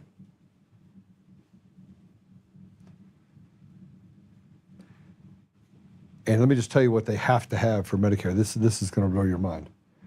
The patient has to have formal clinical diagnosis of gender dysphoria. So they have to be diagnosed with a mental disorder.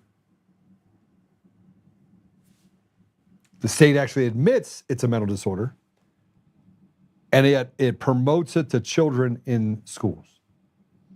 You have to be 18 years old. You have to have completed 12 continuous months of hormone replacement therapy. Yeah, a licensed behavioral health professional must provide a signed letter confirming the patient meets all the criteria. So you have to have a loony person that is signed off by a behavioral health person who is a part of this social contagion. 12 months of putting stuff into your body to make boobs grow. And then, no problem, we got you straight here, Bubba. You got it. Bubba can become a mama. This is a war on Americans at every level. And if you haven't heard this is Pastor Manning with talking about the radical left. And we're going to talk a little bit about this in a second. Go ahead and play it. I'm tired of the Democrat Party making bitches out of our women and pussies out of our men. I'm tired of it. I'm tired. I've had enough of it. I've had enough of it. The man needs to stand up and be a man. Stand up and take back our community. Stand up and tell the truth. And Al Sharpton needs to go. He needs to be off television tomorrow. He needs to go. You look at the children that are suffering, ain't got no daddy, and watching mama and some nigga she dragged in off the street having sex because all they got is that one room. And the daughter's watching, a 3-year-old daughter watching sex going on. It needs to stop.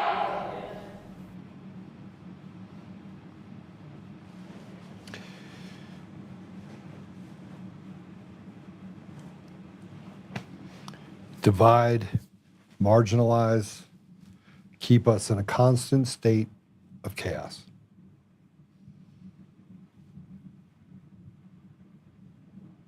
Do you think that guy was on the left or the right? Do you think that Pastor Manning was a conservative? He's not. He's a Democrat. I had to look it up. We all feel the same way. Democrats, Republicans, Independents all feel the same way. After the show today, I plan on doing a video that addresses some stuff that's going on in Colorado. So let this be my diatribe. Can you put up the comments, please, so I can see them?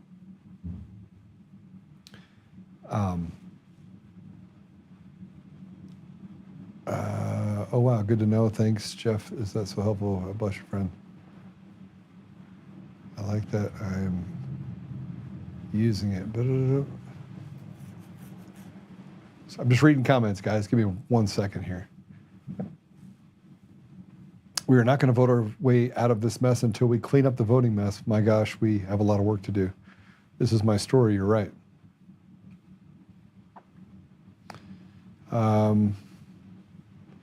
Silver, where to buy, Joe? Give me a little bit. I'll give you the place to go buy it. We have a silver smelter that can get you a good price. I've been trying to stay away from it. Look, everyone that bought during the time that I was actually promoting it did really well. I've gotten a lot of thank yous. And the stocks that I promoted also got a bunch of thank yous. Let me get back to this really quick.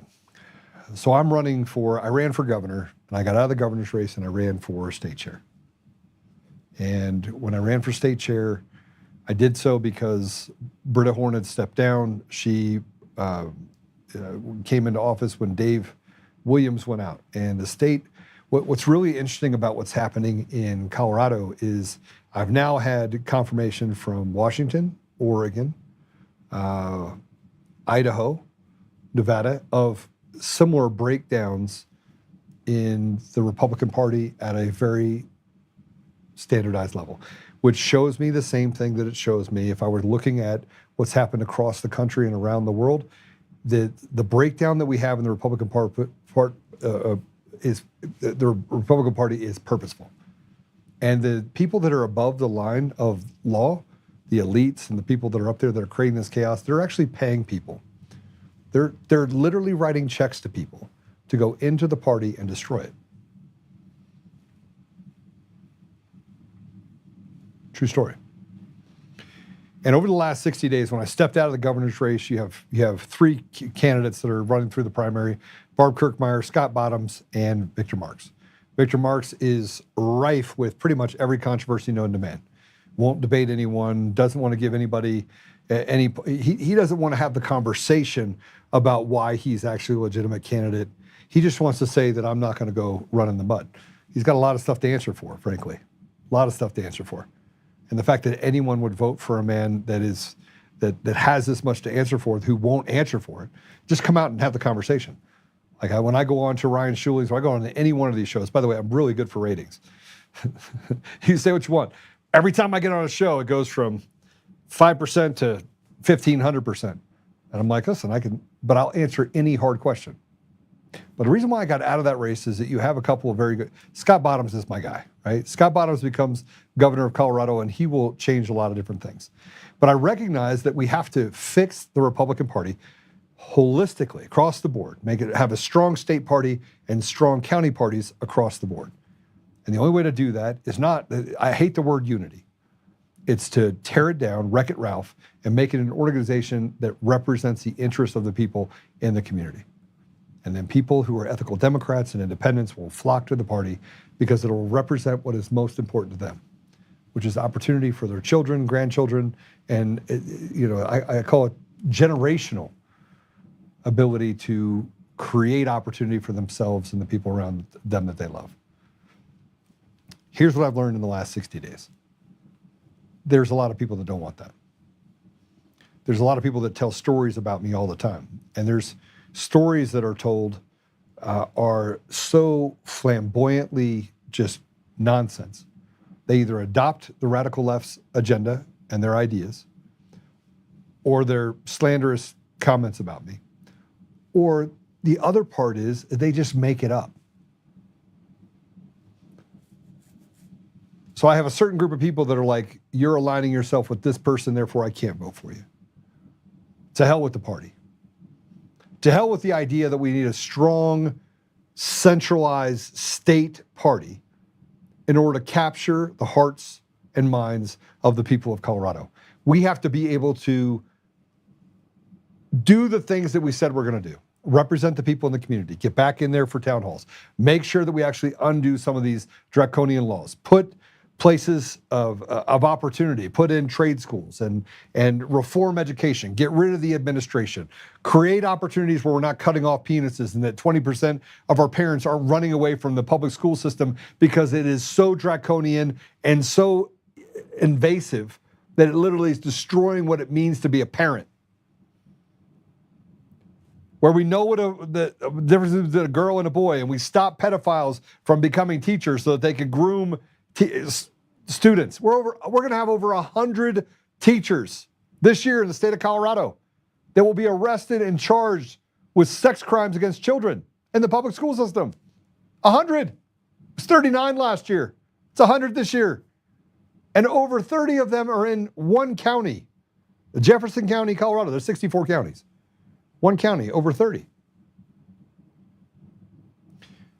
And every time I turn around and I have a conversation with people that are SEC members, that vote, they all have something to say about someone else. 90% of them, though, I'm like, I understand you. I hear you. Mission driven. Let's fix the structure.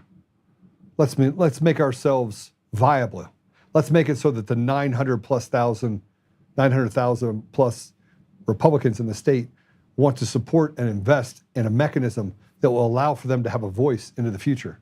Let's make it so big that every Democrat and independent doesn't want anything to do with the Democrat Party, which has been captured by the Democrat Socialists of America. Let's give people back their voice. Let's become the party of black and brown and yellow and purple people. Let's become what the Republican Party stood for when it stood against slavery and fought to make sure we could end it. Let's make it the party that stood against segregation. See, now the Democrats are going back to let's re-segregate. Why? Because eugenics were the thing that they wanted to push towards the entire time. Let's genocide entire generations of black and brown people, and then let's tell them it's a right. Your body, you could do it. And by the way, let's have a bunch of radical leftist white women be the ones to tell black and brown men and women that you need to listen to us because we're the smartest. And we know that you don't know how to use a phone or a computer and that you're dumb and can't have an ID. These are the things that the Democrat Party has been pressing into their community for so long.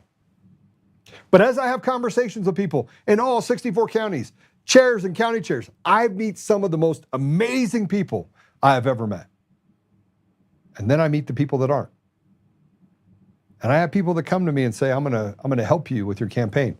And these same people want to sit and fight with other people, call them names, and slander people. So much so that if you didn't see the show that I did last night or yesterday, I recorded that on Thursday, excuse me, it was Thursday that I did that. And I gave Adam Dorito a platform. He said, I will hold off on a lawsuit that'll just tear the party apart. And the whole weekend, I saw memes about Adam Dorito. I have seen memes about Adam Dorito and other people in Colorado that they have eviscerated. So much so that their fact or their fiction becomes fact. Not one of them picked up the phone and called anyone in Adam's previous command. Not one. But I did. Not one of them closely got into his job and said, I want to know, does he have a problem? Nope, he sure doesn't. Now, I have plenty of people say that he's evil and have demonized him and done the things that they did. And it's unpopular for me to stand up for a man in my community when all I'm trying to do is get the community to act right. When we should be winning everything in the entire state. It's not hard. You can make it too big to rig. You can make it too big to rig. Just focus in on what the community needs. And then I've seen the slander that is overwhelming. I had to take 3 days off and touch grass because 2 days last week, I had to deal with a problem that was created by people that said, Joe, I'm for you. I'm going to help you in this administration. And all I kept thinking to myself is, with this type of help, I absolutely don't need enemies. And the party doesn't either. The amount of, and I believe the text message from single person was, you said you wouldn't betray me. When you make it more about your ego and recognition for wrecking the lives of others, you've not only betrayed you've betrayed your community, your children, and everything that is sacred about our state and our country. It is difficult for me not to call people retarded. It became even more difficult when I had to figure out, how am I going to do this job and be tolerant and patient? And God has challenged me in this case. Because I have the intelligence, I have the ability to get things done. I can wreck it, Ralph, come right through it, and we can create amazing things inside of our community. But how do I do it with people who are selfish, self-centered, while telling us they're here to help? You can't. You can't. And I have fought so many fights over the last 6 years. And I finally came to the conclusion, if the left doesn't want me to be the state chair, viciously, and say whatever they want about me. I've been dying to get that lawsuit across the finish line so I could finish Kyle Clark on his last, as he's going off, serve him and 9 News with a lawsuit. I've been dying for it.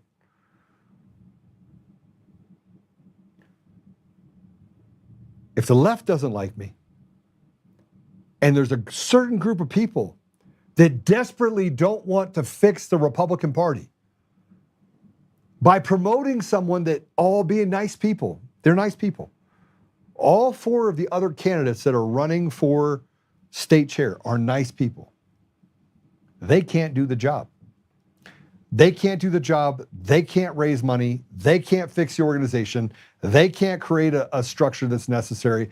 And for people to vote against the one guy that's willing to sacrifice everything in order to fix the party sounds like it'd be almost impossible. Like, why would people do that? Well, they would do it because they don't want to fix the party. Because by fixing the party, that means you have to focus in on things other than yourself and other than on how to destroy someone right next to you that supposedly feels the same way you do. So I've got some massive changes as I become state chair. When I am elected state chair, I have massive changes. Rules of engagement that says that if you go out there and publicly try to destroy other people, you can't be a part of the party. Making sure that Republicans are out there actually voting for Republican interests. They can only represent the party as if they have less than an F rating when it comes to how they vote with policy. Because if you're voting for policy and you vote against the American people that put you in that position, then you don't deserve to hold that position. We're going to create accountability that can be launched across other states. And every state I talk to faces the same problem, an infiltration of people that are selfish and want to destroy everything that the party represents. This is not the party of Reagan, but it should be. It should be the party of the people. And Reagan was very clear. He goes, look, I don't care who you are. All I want to do is what's good for the community. And every time the government steps into a position, they never do good. It degrades further and further and further and further. And 20 years ago, when they decided they were going to use machines on a large scale in order to steal elections, that's when degradation it just fell off a cliff. So I'm going to do a video, and I'm going to walk through this. And I'm going to get attacked from every side again. And I'm going to put this up to the people of Colorado and the people around the country. Either you want to fix it or you don't. And the party deserves what exactly it is willing to put up with. But for the anemacy of the Republican Party to get to a place where we are on the brink of near collapse, where there's no Republican Party, in the same state where the Democrats literally are the most reviled, hated group of people, leadership-wise, not the people in the community, it doesn't make any sense. It's like voting against your own interest just because you want to be spiteful. And I've heard people say, if this person gets into a position, I will not vote for them. And I know they're an R, but I'm not voting for that R. I'll vote for another candidate. Because you're selfish. Because you haven't decided that the whole is greater than you. And that you're a part of something great, but you have betrayed the very idea of what it represents. See, someone's bad behavior, and I'm going to use Adam Dorito. If Adam was a bad person, Adam Dorito was a bad person, he would have demerits over the last 11 years when he served in the National Guard. He has zero. Verifiable. He would not be at the same place of employment for 7 years with zero issues, behavioral issues. There would not be a CID investigation open into people calling the federal government in order to basically ruin his career. That happened. And you would have real receipts of things that people did, not conjecture and made up stories that are written on paper with a "trust me, bro" next to it. I'm not to be swayed. I don't have to dislike or like Adam or anyone else to understand that the witch hunts that have happened in the Republican Party are disgusting, and they show you just how weak-minded we've become because we can't focus on it because we don't want, hey, you know what? If I can't win a race because of the anemacy of the party, I sure as hell can win by destroying this person next to me. I draw the line when you say, I think this person needs to go kill themselves or called a pedophile or go through this slander fest that happens. I draw the line. And so I will just say it right now. I don't know, by the way, who TRC 025 is.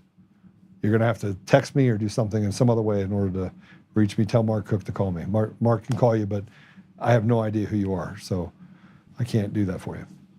Anyway, the vote is next Saturday, the 30th. And if I don't win by a landslide, then it tells me everything I need to know about the party.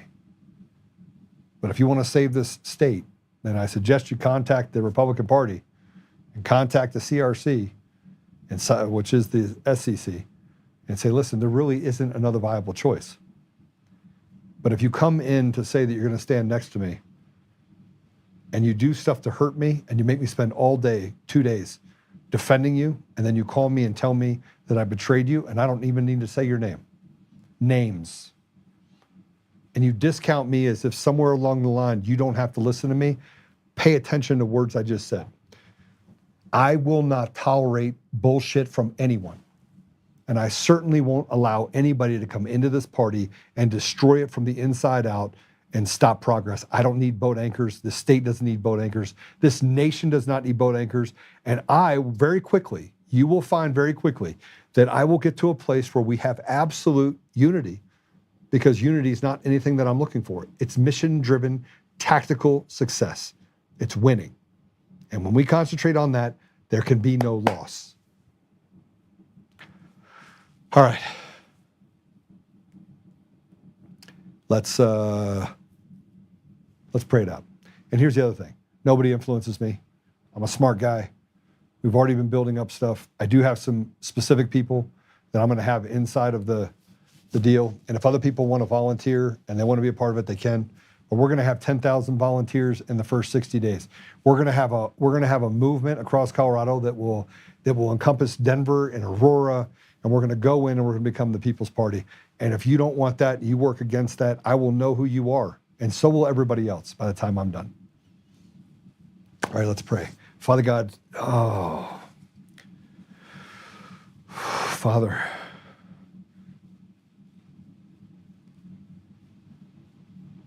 we are tired, and I just want to just ask you for forgiveness.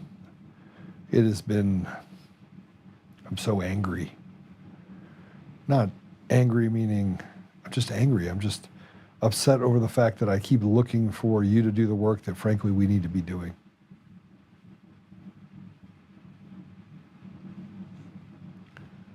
Father, I don't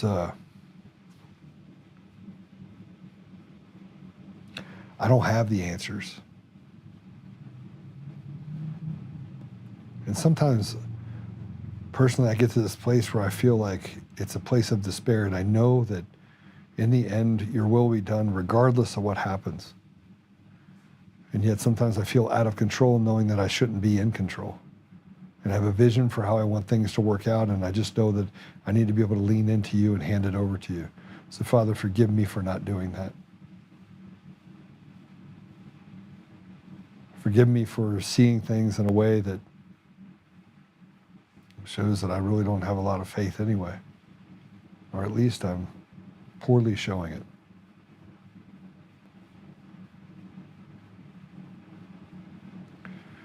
Father, we are grateful for the blessings that we have in our lives, every one of us individually and collectively. We're grateful for this opportunity we can to be able to have the veil lifted so we can see evil for what it is. I'm grateful, Father, that I can separate bad people from good people and stop holistically looking at it as the Democrats versus the Republicans. I recognize that that's just was wrong.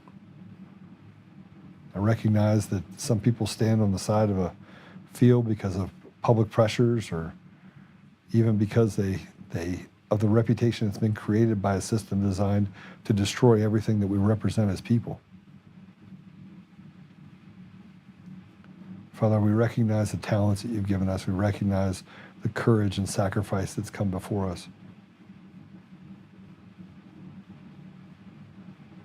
Father, I just ask you to give us the tools to be able to separate the good from the bad, and to a place where we can actually affect change in our communities and do so authentically and with absolute integrity. Help us, Father, that we may pay attention to organizations like Jeff was talking about, Jeff Kyle, and the work that he is pioneering to help his brothers and sisters that served. Help us, Father, that we can, as we build out these projects to protect churches across the country and to really stand strong in our values and in our faith, that we can do so with honor, but also with peace. Father, we're grateful for the sacrifices that came before us. And we're grateful for the roles that we play. We're grateful for the people that you've put in our lives individually and collectively. We ask you, this, Father, that you would just lift the burden off of our leaders and allow for the good to overcome the evil in such a pronounced and extreme way that it eliminates these chains that have been binding us for so long. And that we may shine light on our election systems and the bad people that have hurt this country, but also for other countries, the same thing exists. So Father, I just ask you to give people courage to stand together and allow our values to stand for themselves and quit negotiating the ridiculous. I say these things, Father, humbly in the name of Jesus Christ. Amen. All right, Susan Rice, it's good to see you. Liberty Lion, amen. I want to help. Please reach out to me if there's anything I can do. My family is happy to help. Thank you.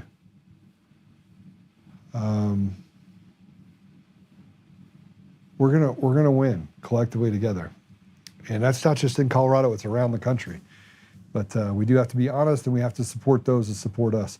We are going to start some sort of mission where we, one of the things I'm going to be doing that's going to be crazy, call it Wreck-It Ralph, is that I made this list of businesses, and I'm going to have volunteers. Their only job is to call businesses in their community and say, listen, are you left or you right? And they'll say, well, I'm left. Okay, what if you had a party that represented the people? And they're like, yeah, we'd love that. Great. We need you to give $50 a month to the Republican Party. And I'm going to have 10,000 volunteers that are calling every business in Colorado saying, we want to represent you. And our goal is to every single day create an environment where businesses are feeling like the Better Business Bureau didn't do it for us, they betrayed us. The Chamber of Commerce didn't do it, they betrayed us. And they betrayed us, and they betrayed us. But this group won't betray us. This group will have a town hall, will send people to the legislature, will do everything they can to support and destroy the evil that has taken away so much from the great state of Colorado. And then that will be the thing that we take to all 49 other states. I feel like this is it. This is the tip of the spear. We're going to do some great things. So stay tuned for it. I'm excited to be able to do this. I'm also excited to be able to serve. And after my 3 days, I feel like I'm back. So it was good to have a little bit of touch grass moment. God bless you all. Remember, hit the share button, hit the little up button on your way out.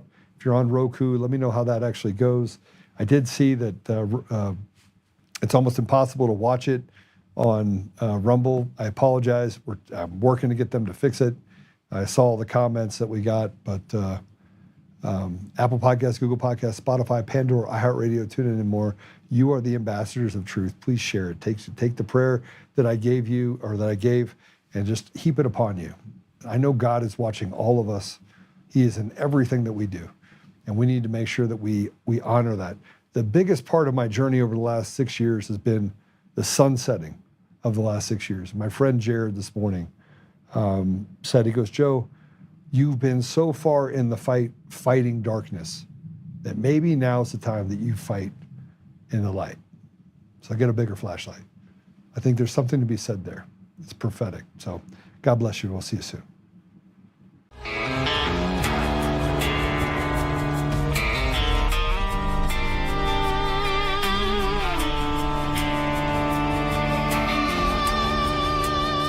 Rise up untamed, in the heart of the fight where the wild ones roam. Joe Oltmann's calling, bringing truth back home. From conservative daily to this untamed fire, we shatter the silence, lifting spirits higher. No chains can hold us, no lies can prevail. Authentic and fearless on this rugged trail. Patriots gather under stars and stripes. Untamed nation, igniting the night. Untamed nation, let the truth roll out in this land of the free. Standing proud from sea to shining sea, we won't back down. Catch the fire, wear the crown. Untamed nation, it's our battle song, motivating hearts where the brave belong. Yeah, untamed and wild, forever strong. Play it again all night long.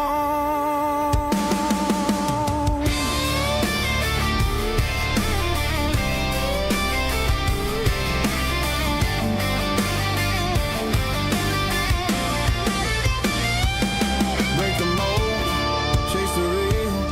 No more games, time to heal. Joe's voice leads the untamed crew. Truth matters through and through. Untamed nation, let the truth roll out in this land of the free. Standing proud from sea to shining sea, we won't back down. Catch the fire, wear the crown. Untamed nation, it's our battle song, motivating hearts where the brave